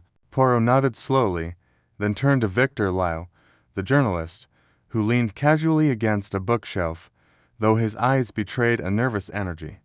Monsieur Lyle, you are a man of observation. Non, a journalist notices details. Where were you at midnight? Victor flashed a charming smile, though it faltered under Poirot's scrutiny. I stepped outside for a smoke. The storm was picking up, but I stayed under the veranda. I needed some air after all the tension at dinner. Outside, in such weather, Poirot raised an eyebrow, most curious. And did you see anyone else while you were refreshing yourself? No one, Victor said quickly. I was alone. Came back in when I heard the scream. Poirot's gaze lingered on Victor for a moment before moving to Perkins, the butler, who stood rigidly near the door, his hands clasped behind his back. Monsieur Perkins, you are the one who knows this house best. Where were you when your mistress was killed? Perkins swallowed hard, his Adam's apple bobbing. In the kitchen, sir. I was cleaning up after dinner. The staff had been dismissed for the night, so I was alone. I heard the scream and ran to the drawing room. Poirot's eyes gleamed. And the lights, monsieur. They went out just before the murder. Did you, perhaps, notice anything unusual about the manor's electrical system? Perkins paled slightly. No, sir. I don't know anything about that. I was in the kitchen, as I said. Finally, Poirot turned to Dr. Moreau, the mysterious guest whose reserved demeanor had intrigued him from the start. The doctor sat calmly, his hands folded, his dark eyes meeting Poirot's without flinching. And you, Dr. Moreau, where did you find yourself at the fatal hour? I was in the conservatory, Moreau said, his voice steady. I find plants soothing, and I wanted a moment of quiet before Eleanor's announcement. I heard the scream and returned to the drawing room immediately. Poirot clasped his hands behind his back, pacing slowly before the group. So, we have Sir Reginald in the library, Mademoiselle Clara in her room, Monsieur Lyle outside, Monsieur Perkins in the kitchen, and Dr. Moreau in the conservatory. And yet, Lady Eleanor was stabbed in a locked room with no one seen entering or leaving. Most curious, is it not? Hastings, who had been scribbling notes, looked up. Poirot, it's impossible.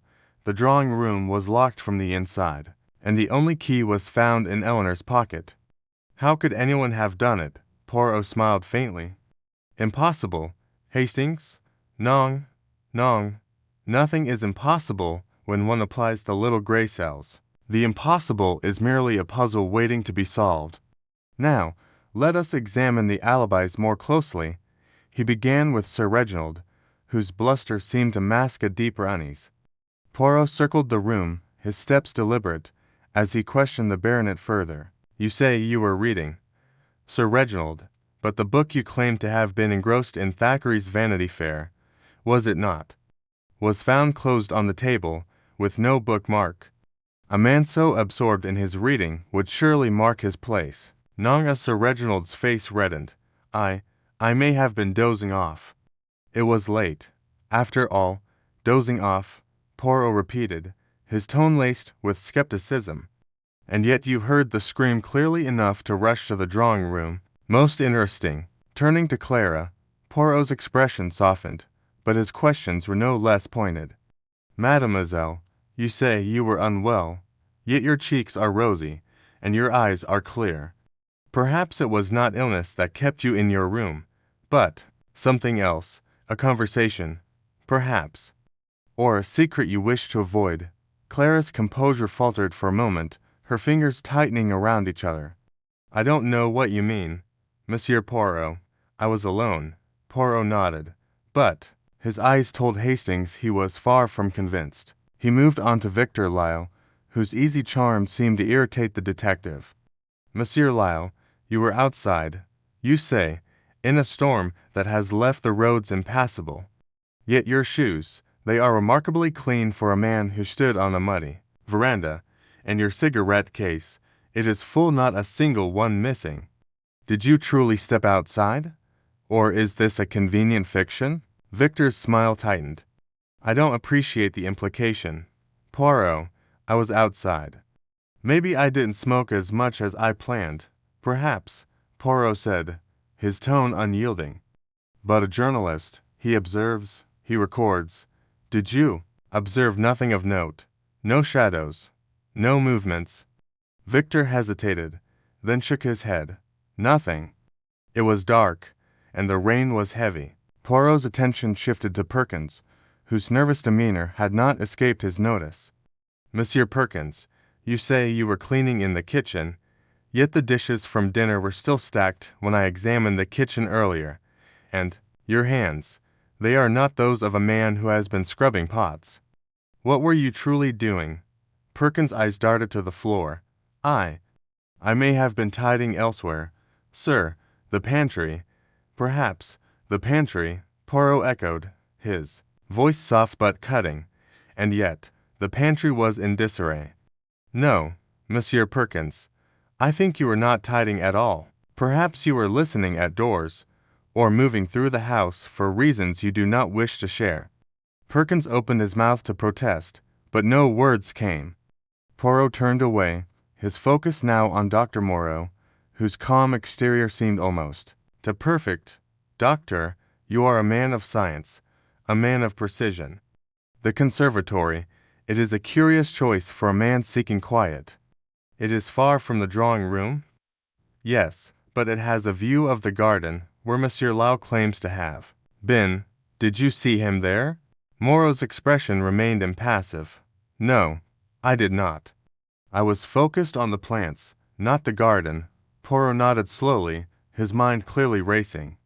Very well, each of you has given your account, but accounts, they are like shadows sometimes. They obscure more than they reveal. I shall continue my investigation, and I assure you, the truth will be found. As the guests dispersed, Hastings pulled Poirot aside, his voice low. Poirot, they're all lying, aren't they? Not one of those alibis holds up. Poirot's eyes twinkled with a mix of amusement and determination. Not all are lying, mon ami, but all are hiding something. The question is, what? And how does it connect to the locked room and the dagger that ended Lady Eleanor's life?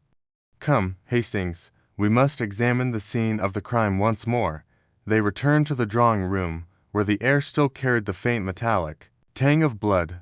Poirot moved with purpose, his eyes scanning every detail: the position of the furniture, the placement of the dagger, the heavy curtains that framed the locked windows. He knelt by the door, examining the lock with a magnifying glass he produced from his pocket. The lock, it is intact, he murmured. No signs of tampering. The key, found in Lady Eleanor's pocket, is the only one that fits, and yet, the killer entered and left without leaving a trace. Or so it seems. Hastings frowned, his mind struggling to keep up. But how? Poirot. The windows were locked. The door was locked. And there's no secret passage. I checked. Poirot stood, dusting off his knees with a handkerchief. Patience. Hastings? The answer lies not in what we see, but in what we do not see. The locked room, it is a trick, a sleight of hand. We must look beyond the obvious. He moved to the dagger, still resting on the side table. Its ornate handle gleamed in the lamplight, and Poirot traced a finger along its edge, careful not to touch the blade. This dagger, it is part of the Manor's collection? Yes. But why this weapon? Why not a gun, or poison, or something less? Theatrically, Hastings shrugged. Maybe it was convenient. It was in the room, after all. Convenient, perhaps, Poirot said, but also deliberate. The dagger, it tells a story. It is a symbol, a message. We must find what it means. As Poirot continued his examination, Hastings couldn't shake the feeling that the detective was already piecing together the puzzle, even if the pieces were still scattered.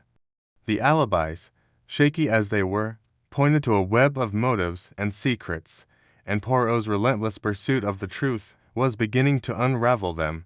Over the next few hours, Poirot moved through the Manor, questioning the staff, examining rooms, and taking meticulous notes. He spoke to the cook, who confirmed Perkins had been in the kitchen earlier but couldn't say for how long. He inspected Clara's room, finding nothing out of place but noting the window offered a clear view of the garden where Victor claimed to have been. He visited the conservatory, where Dr. Moreau had been, and found a single muddy footprint near the door, too faint to identify, but enough to raise his suspicions. By late afternoon, the storm had worsened, and the Manor felt like a fortress cut off from the world. Poirot gathered the guests again, this time in the dining room, where the long table was set with untouched tea and biscuits. The atmosphere was tense, each person avoiding the other's eyes. Mes amis, Poirot said, his voice cutting through the silence. I have learned much, but not yet enough. Each of you has told me where you were, but none of you has told me the whole truth. Why did Lady Eleanor call you here? What was the secret she meant to reveal? And why did one of you kill her to keep it hidden? Sir Reginald bristled. You're accusing us without proof. Poirot, this is outrageous. Proof, Sir Reginald, is what I seek, Poirot replied, and I shall find it? But know this, the murderer is in this room, and Hercule Poirot does not rest until justice is served. As the guests exchanged uneasy glances, Poirot's mind was already at work, piecing together the clues: the locked room, the dagger, the alibis, the storm. Somewhere in this tangled web lay the truth, and he was determined to find it, no matter how deeply it was buried. The investigation continued, with Poirot's sharp mind cutting through the lies like a knife through fog. He knew the key to the mystery lay not just in the physical evidence, but in the hearts and minds of those gathered in Ravenwood Manor, and as the storm raged on, he felt the truth drawing closer, like a shadow emerging from the darkness. Chapter 7. The hidden diary. Storm outside Ravenwood Manor howled with unrelenting fury, its gusts rattling the ancient windows as if demanding entry into the grim scene within. Hercule Poirot stood alone in Lady Eleanor Ashby's private study, a room untouched by the chaos of the midnight murder that had shaken the household mere hours ago. The air was thick with the scent of old books, lavender, and a faint trace of Eleanor's perfume, a ghostly reminder of her presence. A single oil lamp flickered on the mahogany desk, casting long shadows that danced across the walls, as though the manor itself were conspiring to keep its secrets. Poirot's gloved hands moved with deliberate precision, his sharp eyes scanning the room for anything that might unravel the enigma of Eleanor's death. The locked room mystery gnawed at his mind, but he knew the solution lay not only in the mechanics of the crime, but in the heart of the terrible secret Eleanor had promised to reveal. His little gray cells, as he fondly called them, were already at work, piecing together the fragments of human behavior he had observed.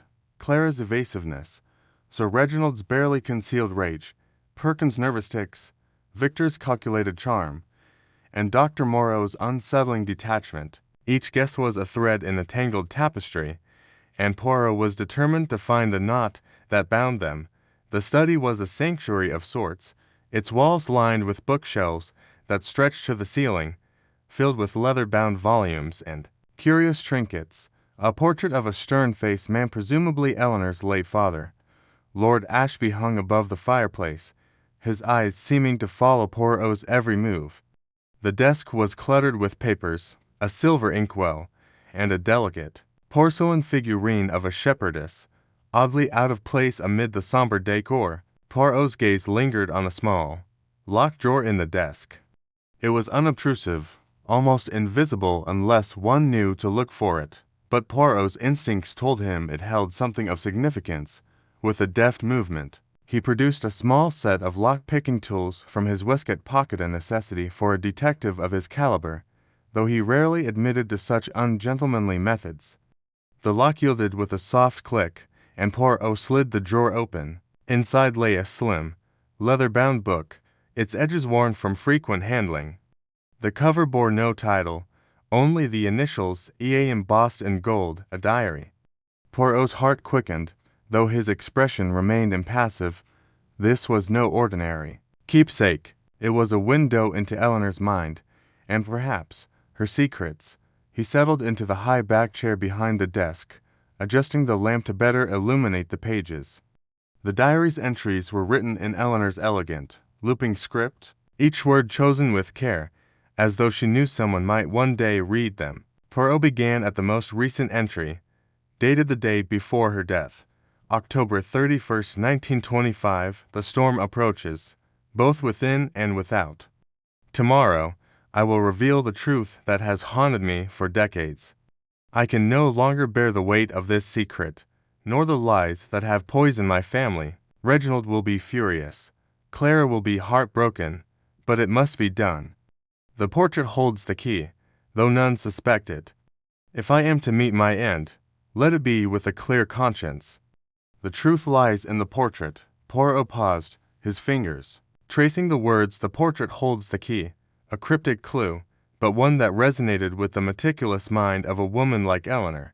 He flipped back through the pages, seeking earlier entries that might shed light on her meaning. The diary was a chronicle of her life at Ravenwood, interspersed with reflections on her family and cryptic allusions to a past wrong. One entry, dated 6 months prior, caught his attention. April 12, 1925, Clara came to me today, her eyes full of questions she dared not ask. She suspects there is more to our family's history than I have told her. How can I burden her with the truth, that her father, my brother, was not the only heir, that another was cast out, betrayed by greed and ambition? I have searched for him, but the trail grows cold, the letters remain hidden, save behind the portrait, but they burn in my memory. Reginald denies it all, but his guilt is plain. I fear what he might do if the truth comes to light. Poirot's brow furrowed. A lost heir, a betrayal. The pieces were beginning to form a picture, though it was still shrouded in shadow. He turned to an earlier entry, dated 2 years ago. January 3, 1923. The solicitor came today, bearing news I dared not believe. The will, our father's will, was not what it seemed. Reginald swore it was destroyed, but I have found proof otherwise. A forgery, crafted to disinherit the one who should have shared our legacy. I confronted him, and his rage was terrible. He called me a fool, said the past must stay buried. But how can I live with this lie? I must find the child, if he yet lives. The portrait will guard my secret until I am ready. The mention of a forged will send a thrill through Poirot. Here was motive: greed, power, the preservation of a stolen inheritance. Sir Reginald's anger at Eleanor, his insistence on controlling the family's affairs, now took on a darker hue. But who was this child, and why had Eleanor chosen this moment to expose the truth? Poirot closed the diary and leaned back, his fingers steepled beneath his chin. The portrait, mentioned repeatedly, was no mere decoration. It was a literal or metaphorical key to the secret Eleanor had died for. He rose and approached the portrait of Lord Ashby, its frame heavy with ornate carvings. The old man's painted gaze was stern, almost accusatory, as if challenging Poirot to uncover what had been hidden. Poirot ran his fingers along the frame, searching for any irregularity. His touch paused at a slight indentation near the top right corner, barely perceptible unless one knew to look for it. With a gentle press, a soft click sounded, and a small panel in the frame sprang open. Inside was a narrow compartment, just large enough to hold a bundle of letters tied with a faded ribbon. Poirot extracted them carefully, noting the brittle texture of the paper. The letters were addressed to Eleanor, written in a bold, masculine hand. The earliest was dated 30 years ago, from a man named Edward Ashby, Eleanor's elder brother. Long thought dead. My dearest Eleanor, I write from a place of exile, though I will not burden you with the details. Father's decision to disinherit me was no accident. Reginald's hand was in it, though I cannot prove it. I have a son, a boy who will never know his birthright unless the truth is revealed. I beg you, protect him if you can. I will return one day, but until then, keep this secret safe. The letter was signed with a flourish, but its tone was one of desperation. Poirot read through the others, each more urgent than the last, until the final one, dated 20 years ago. Eleanor, I am a broken man. My son is lost to me, taken by those who would keep our family shame hidden. Reginald's treachery knows no bounds. I will not see you again, but I entrust you with the truth. The will, father's true will, is hidden, where only you would look. Forgive me for the burden I place upon you. Poirot's mind raced. Edward Ashby, the rightful heir, had been cast out, his son stolen or hidden. Reginald's forgery had secured his place as the sole inheritor of Ravenwood, but Eleanor had discovered the truth. The child mentioned in the letters, was it Clara, or someone else entirely, and how did this connect to the murder? He returned to the diary, skimming for any mention of the letters or the portrait. An entry from 3 months ago provided another clue. July 15, 1925. Clara grows restless. She has found one of the letters, though she does not understand its meaning. I told her it was an old family matter, but her eyes betrayed her suspicion. She asked about her parents, about the stories I've kept from her. I fear she will uncover the truth before I am ready. The portrait must remain my confidant for now. Poirot closed the diary and tucked it, along with the letters, into his coat. The portrait had yielded its secret, but it raised more questions than it answered. Clara's role in this drama was unclear. Was she the child Edward spoke of, or merely a witness to the family's sins? And what of the other guests? Victor Lyle, the journalist, had been too curious, too quick to charm. Dr. Moreau's medical expertise suggested a man capable of more than healing. Even Perkins, the butler, had shown signs of guilt, though whether it was for murder or something lesser remained to be seen. The storm outside had begun to quiet, its roars softening to a mournful wail. Poirot glanced at his pocket watch. 3:17 a.m. The household was asleep, or at least pretending to be, but he knew the killer was among them, watching, waiting. He extinguished the lamp and slipped out of the study, the diary and letters a heavy weight against his chest. The corridor was dark, the only sound the creak of the floorboards beneath his polished shoes. As he made his way to his room, a faint noise caught his ear, a soft thud, as if something had fallen. He paused, his hand on the banister, and listened. The sound came again, from the direction of the drawing room where Eleanor had died. Poirot's instincts urged caution, but his curiosity was stronger. He descended the stairs, moving silently, his eyes adjusting to the dim glow of a single candle left burning in the hall. The drawing room was as they had left it, the chalk outline of Eleanor's body a stark reminder of the night's tragedy. The antique dagger, now in police custody, had been replaced by a replica for Poirot's examination, but the room held other clues. He approached the fireplace, where a large family portrait hung, not Lord Ashby, but a group painting of Eleanor, Reginald, and a young girl who must have been Clara, the girl's fa. Chapter 8. The portrait's secret air in Ravenwood Manor seemed to thicken with every passing hour, as if the walls themselves were holding their breath, waiting for the next revelation. Hercule Poirot, his sharp eyes scanning the dimly lit hallway, stood before the grand family portrait that dominated the space. It was an imposing piece, its gilded frame catching the flicker of candle light, casting long shadows across the faces of the Ashby family ancestors. The patriarch, Lord Archibald Ashby, stared down with stern authority, his wife at his side, their children Eleanor and Reginald among them arrayed in formal attire. Yet it was not the grandeur of the painting that held Poirot's attention, but the faint irregularity he had noticed earlier, a slight bulge in the canvas near the lower right corner, where Lord Archibald's hand rested on a carved wooden chair. Hastings, standing a few paces behind, shifted uncomfortably. "Poirot, are you certain there's something here? It's just a painting, isn't it? A rather dour one, if I may say so." Poirot's mustache twitched, a sign of amusement or irritation. Hastings could never quite tell. "Mon ami, a painting is never just a painting when it is placed with such prominence in a house full of secrets. The eye, it is drawn to this portrait, and the mind, it wonders why there is something here, Hastings, and I shall find it." He stepped closer, his gloved fingers tracing the edge of the frame with the precision of a surgeon. The wood was old, polished to a deep sheen, but Poirot's keen senses detected a faint seam where none should be. He pressed lightly, and with a soft click, a hidden panel sprang open, revealing a narrow compartment, no wider than a book. Hastings gasped, leaning forward as Poirot carefully extracted a bundle of yellowed letters tied with a faded red ribbon. Good heavens, Poirot! A secret compartment in a painting. Hastings's voice was a mix of awe and disbelief. "What's in those letters?" Poirot untied the ribbon with deliberate care, his movements unhurried despite the urgency of the situation. "Patience, Hastings. The truth, it reveals itself to those who do not rush." He unfolded the first letter, its paper brittle with age, and scanned the contents.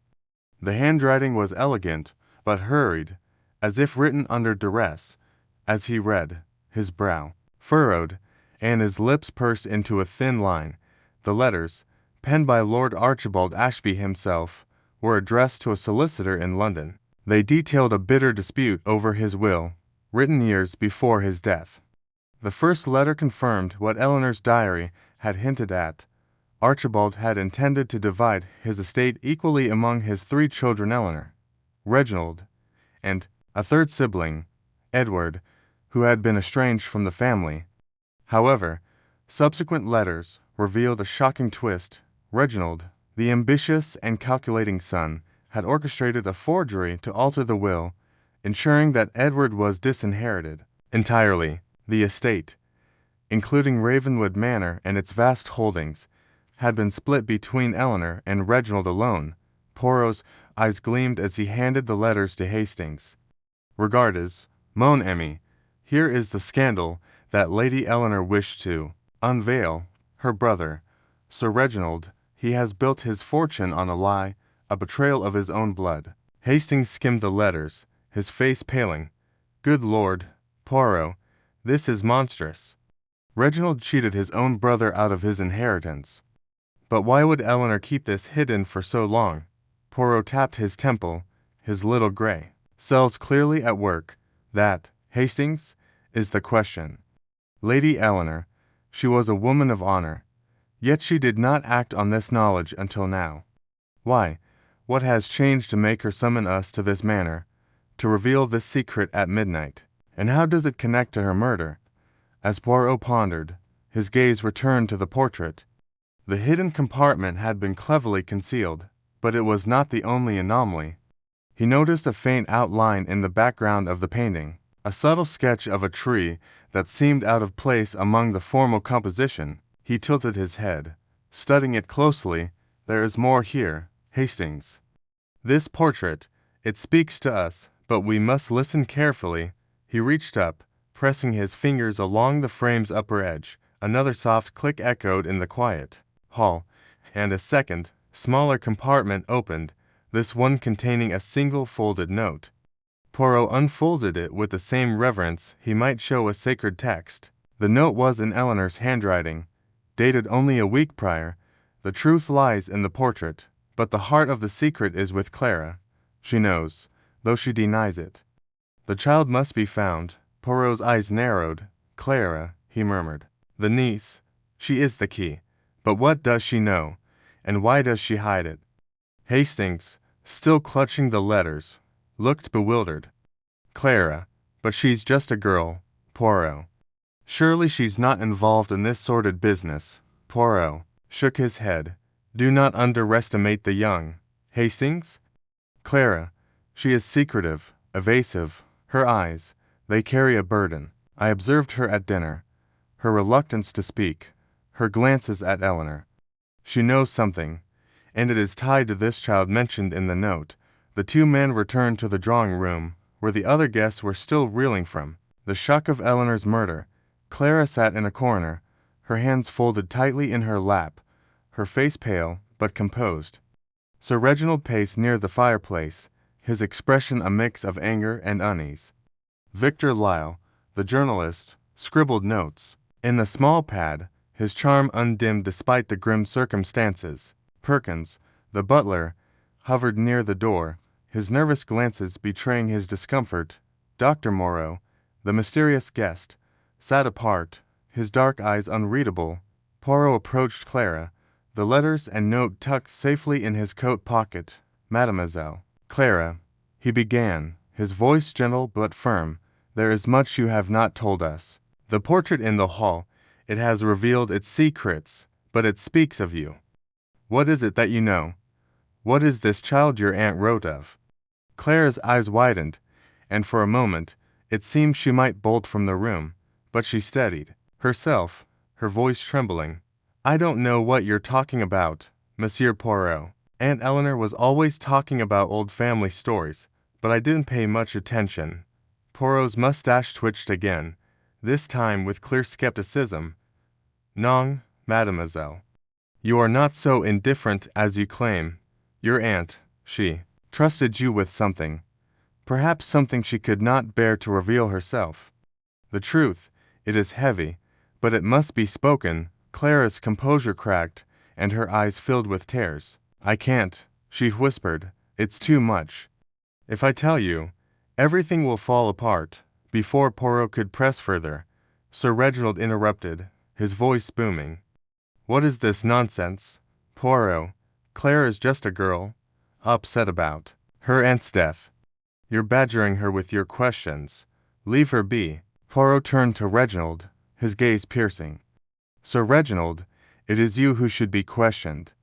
The portrait, it has told us of your actions that robbed another of their rightful inheritance. What say you to this? Reginald's face reddened, and he sputtered, That's preposterous. Lies, all of it.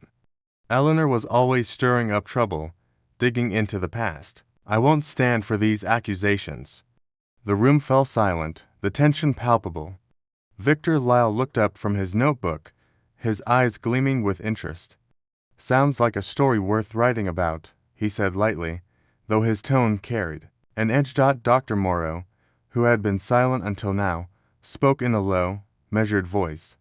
Monsieur Poirot, you are a man of great perception, but you tread on dangerous ground. Some secrets are better left buried. Poirot met Moreau's gaze, unflinching. Non, doctor, a secret buried is a wound unhealed. And when it festers, it leads to murder. I will uncover the truth, no matter how deeply it is hidden. The storm outside roared, lightning illuminating the room in stark flashes. Poirot's mind raced, piecing together the fragments of the puzzle. The letters confirmed Reginald's forgery, but Eleanor's note suggested a deeper layer to the secret one involving Clara and a mysterious child. Was this child the lost heir, Edward, or someone else entirely? And how did Eleanor's murder fit into this web of deceit? He decided to revisit the locked room where Eleanor had been killed. The drawing room, with its heavy drapes and ornate furniture, felt oppressive, as if it held the weight of the manor's secrets. The antique dagger, now in the hands of the local constable who had arrived to secure the scene, had been part of the manor's collection, displayed prominently on the wall. Its removal suggested premeditation, but the locked room posed a greater mystery. How had the killer escaped? Poirot examined the windows, all securely latched from the inside. The door, too, had been locked, with the key still in Eleanor's possession.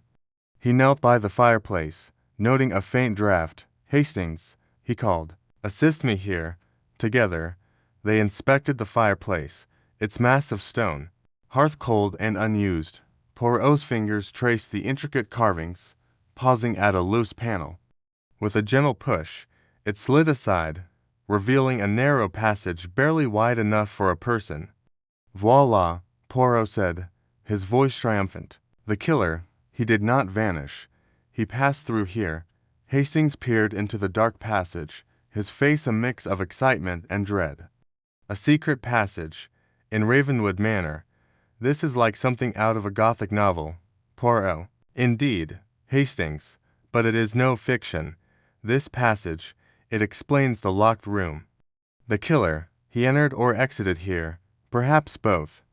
We must discover where it leads. The passage wound through the manor's thick walls, emerging in the conservatory, a glass-walled room filled with exotic plants and the faint scent of earth. Dr. Moreau had claimed to be here during the murder, but Poirot now wondered if he had used the passage to move unseen. The doctor's medical knowledge, his enigmatic demeanor, and his presence at Ravenwood all raised suspicions. As Poirot and Hastings emerged into the conservatory, they found Clara standing there, staring out at the storm. She jumped at their approach, her hands clutching a small locket. Monsieur Poirot, she said, her voice barely above a whisper, I didn't mean to hide anything. Aunt Eleanor, she told me something before she died. Something about a child, a boy, who was taken away years ago. She said he was the rightful heir, but she couldn't prove it without those letters. Poirot's eyes softened, but his voice remained firm. Mademoiselle, you must tell me everything. Who is this child? And why did Eleanor wait until now to act?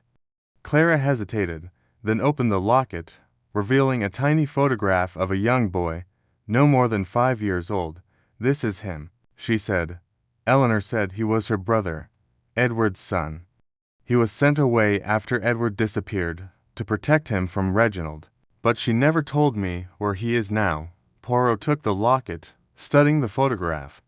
The boy's features bore a striking resemblance to the Ashby family, particularly Eleanor. This child, he said, he is the heart of the secret, and someone in this house knows where he is or wishes to ensure he is never found. The investigation deepened, each clue leading Poirot closer to the truth. The letters, the portrait, the secret passage, and now the locket all pointed to a conspiracy that spanned decades. Reginald's forgery had set the stage, but Eleanor's decision to reveal the truth had triggered her murder. Clara's knowledge, though incomplete, was crucial, and Poirot sensed she was still holding back. Perhaps out of fear, he returned to the drawing room, where the other guests had gathered once more. Sir Reginald's bluster had faded, replaced by a wary silence. Victor Lyle continued to take notes, his journalist's instincts undeterred by the danger. Perkins fidgeted, his earlier confession of theft weighing heavily on him. Dr. Moreau remained an enigma, his calm exterior masking something Poirot could not yet define. Monsieur Poirot, Victor said, breaking the silence, you seem to have a knack for uncovering secrets. Care to share what you've found? Poirot smiled faintly. In due time, Monsieur Lyle, the truth, it is like a fine wine, it must be savored at the right moment. For now, I ask you all to remain here. The storm, it keeps us confined, but it also keeps the killer among us. As the night wore on, Poirot's mind worked tirelessly. The jaw-dropping secret was taking shape. A lost heir, a forged will, a hidden child. But the murder itself was the key. Whoever killed Eleanor had done so to prevent her from exposing the truth. The locked room, the dagger, the secret passage, all were pieces of a puzzle that Poirot was determined to solve. He turned to Hastings, his voice low. Mon ami, we are close. The portrait has spoken, but the final secret lies with the living. Tomorrow, we shall set a trap, and the killer will reveal themselves. Hastings nodded, though his expression betrayed his unease. I hope you're right, Poirot. This place, it's starting to feel like a tomb. Poirot's eyes gleamed in the candle light. A tomb, perhaps, but one that will yield its secrets before the night is through. The storm raged on, and Ravenwood Manor held its breath, waiting for Hercule Poirot to unmask the truth. Chapter 9. A second crime-meth storm over Ravenwood Manor had not abated. If anything, it had grown fiercer, as though the heavens themselves were conspiring to mirror the turmoil within the estate's ancient walls.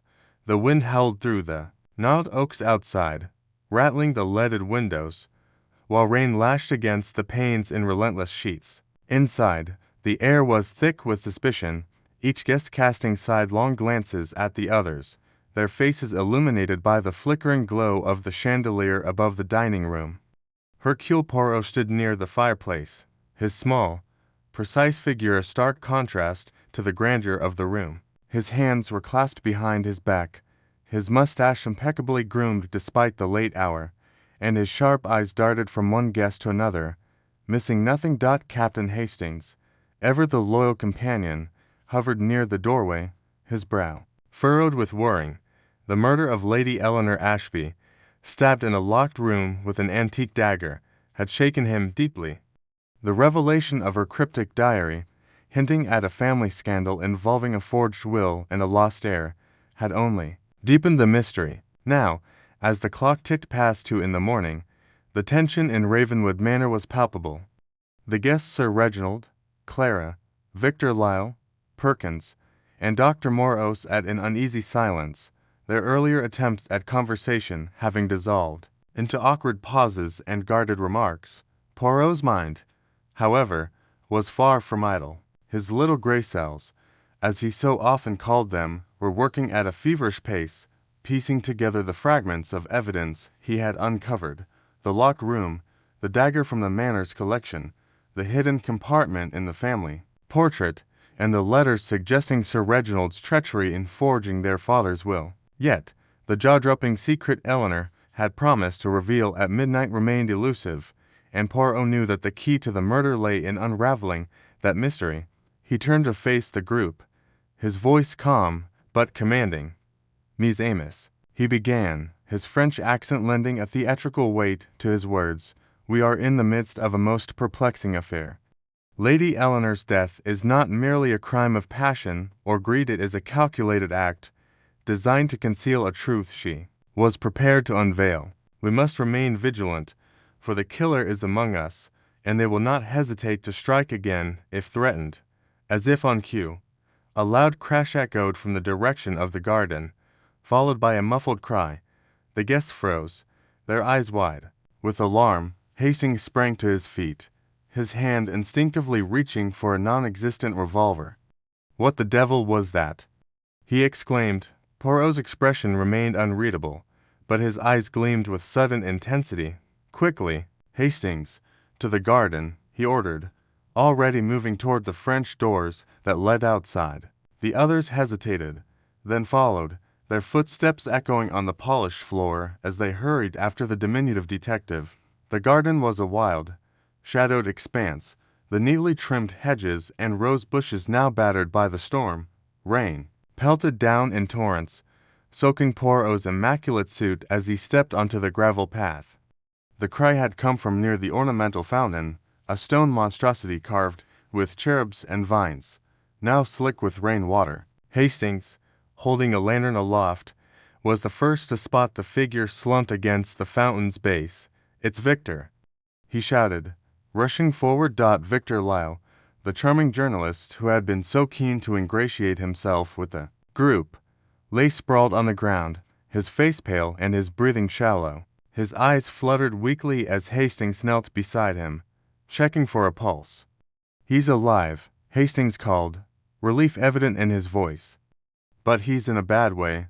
Poirot crouched beside the journalist, his keen eyes scanning the scene. Victor's coat was torn, his shirt stained with mud and something darker blood, perhaps, though the rain made it difficult to tell. A small glass vial, no larger than a thimble, lay in the grass nearby, its contents spilled into the earth. Poirot picked it up carefully, holding it to the light of Hastings' lantern. The vial was empty, but a faint, acrid smell lingered, sharp and chemical. "Mon Dieu," Poirot murmured, his voice low. "This is no accident. Monsieur Lyle has been poisoned." The other guests, now gathered in a semicircle around the fountain, gasped. Clara, Eleanor's niece, clutched her shawl tightly, her face pale as moonlight. Sir Reginald, his face flushed, with either anger or fear, demanded, "Poisoned? How can you be sure?" Poirot held up the vial, his expression grim. "This, Sir Reginald, is a container for a rare toxin, likely a derivative of aconite, or perhaps something more exotic. The smell, the symptoms, they are unmistakable. Monsieur Lyle was fortunate to survive, but he requires immediate attention. Doctor." Moreau, the mysterious guest with the sharp eyes and guarded demeanor, stepped forward. "I'm a doctor," he said brusquely. "Let me examine him." Poirot's gaze flickered to Moreau, a hint of suspicion in his eyes, but he nodded. "Very well, Monsieur le Docteur. But I will observe closely." Moreau knelt beside Victor, checking his pulse and pupils with practiced efficiency. "His breathing is labored, and his pulse is weak," he reported. "He needs to be moved inside and kept warm. I can prepare an antidote if we act quickly." "Very good," Poirot said, though his tone suggested he was far from convinced of Moreau's innocence. "Hastings, Perkins, assist the doctor in bringing Monsieur Lyle to the drawing-room. We must ensure he is stable before we proceed." As the men carried Victor's limp form back to the manor, Poirot lingered at the fountain, his eyes scanning the ground. The rain had washed away much of the evidence, but he noticed a faint indentation in the grass, a footprint, perhaps, though too distorted to be certain. He straightened, his mind racing. The attack on Victor was no random act, it was a deliberate attempt to silence him, just as Eleanor's murder had been designed to keep her secret buried. But why Victor? What did the journalist know that made him a target? Inside, The drawing-room was a scene of controlled chaos. Victor lay on a chaise, a blanket draped over him, while Dr. Moreau rummaged through his medical bag, producing a small syringe and a vial of clear liquid. "This should stabilize him," Moreau said, injecting the antidote into Victor's arm. "But he'll need rest and observation." Clara hovered nearby, her hands twisting nervously. "Will he be all right?" she asked, her voice trembling. "He should recover," Moreau replied, though his tone was guarded. The dose was small, likely intended to incapacitate rather than kill. Poirot's eyes narrowed. "And how, Monsieur le Docteur, do you know the dose was small? Have you encountered this toxin before?" Moreau stiffened, his jaw tightening. "I've studied toxicology extensively," he said curtly. "It's part of my training." "Indeed," Poirot said, his voice deceptively mild, "and yet, this vial," he held up the glass container, "was found near your medical bag, which you left unattended in the conservatory earlier this evening. A curious coincidence." Nong. The room fell silent, the accusation hanging in the air like a guillotine. Moreau's face darkened, but before he could respond, Sir Reginald interrupted. "This is preposterous. You can't seriously think one of us would poison the man." "I think, Sir Reginald," Poirot said coolly, "that someone in this room has a great deal to hide, and I intend to find out what it is." Hastings, standing near the fireplace, cleared his throat. "Poirot, old chap, do you think this is connected to Lady Eleanor's murder? It seems awfully convenient that Victor was attacked just as we were getting close to the truth." Poirot nodded, his eyes gleaming with intensity. "Precisement, Hastings. The two crimes are linked, as surely as the hands of a clock are linked to its mechanism. Monsieur Lyle was targeted because he knows something or because the killer believes he does. We must discover what that something is." He turned to the group, his voice rising slightly. "I propose we search Monsieur Lyle's belongings. If he was investigating Lady Eleanor's secret, as a journalist might, he may have notes or evidence that could shed light on this affair." Clara hesitated, then nodded. "His room is upstairs, next to mine. I can show you." Poirot, Hastings, and Clara ascended the grand staircase, leaving the others under Perkins' watchful eye. Victor's room was small but tidy, with a suitcase open on the bed and a notebook on the bedside table. Poirot flipped through the notebook, his eyes scanning the hurried scrawl. Most of the notes were mundane observations about the manor, descriptions of the guests, but one entry caught his attention. Eleanor mentioned a child. Poirot read aloud. "Possible heir. Connection to R." Hastings frowned. "R. Could that be Reginald?" "Perhaps," Poirot said, his fingers tapping the page thoughtfully. "Or it could be someone else entirely, a child. This is the second reference to a child we have encountered." Perkins mentioned overhearing an argument between Clara and Eleanor about a child. "Mademoiselle Clara, what do you know of this?" Clara's face paled, and she looked away. I don't know what you mean," she stammered. "Aunt Eleanor never mentioned a child to me."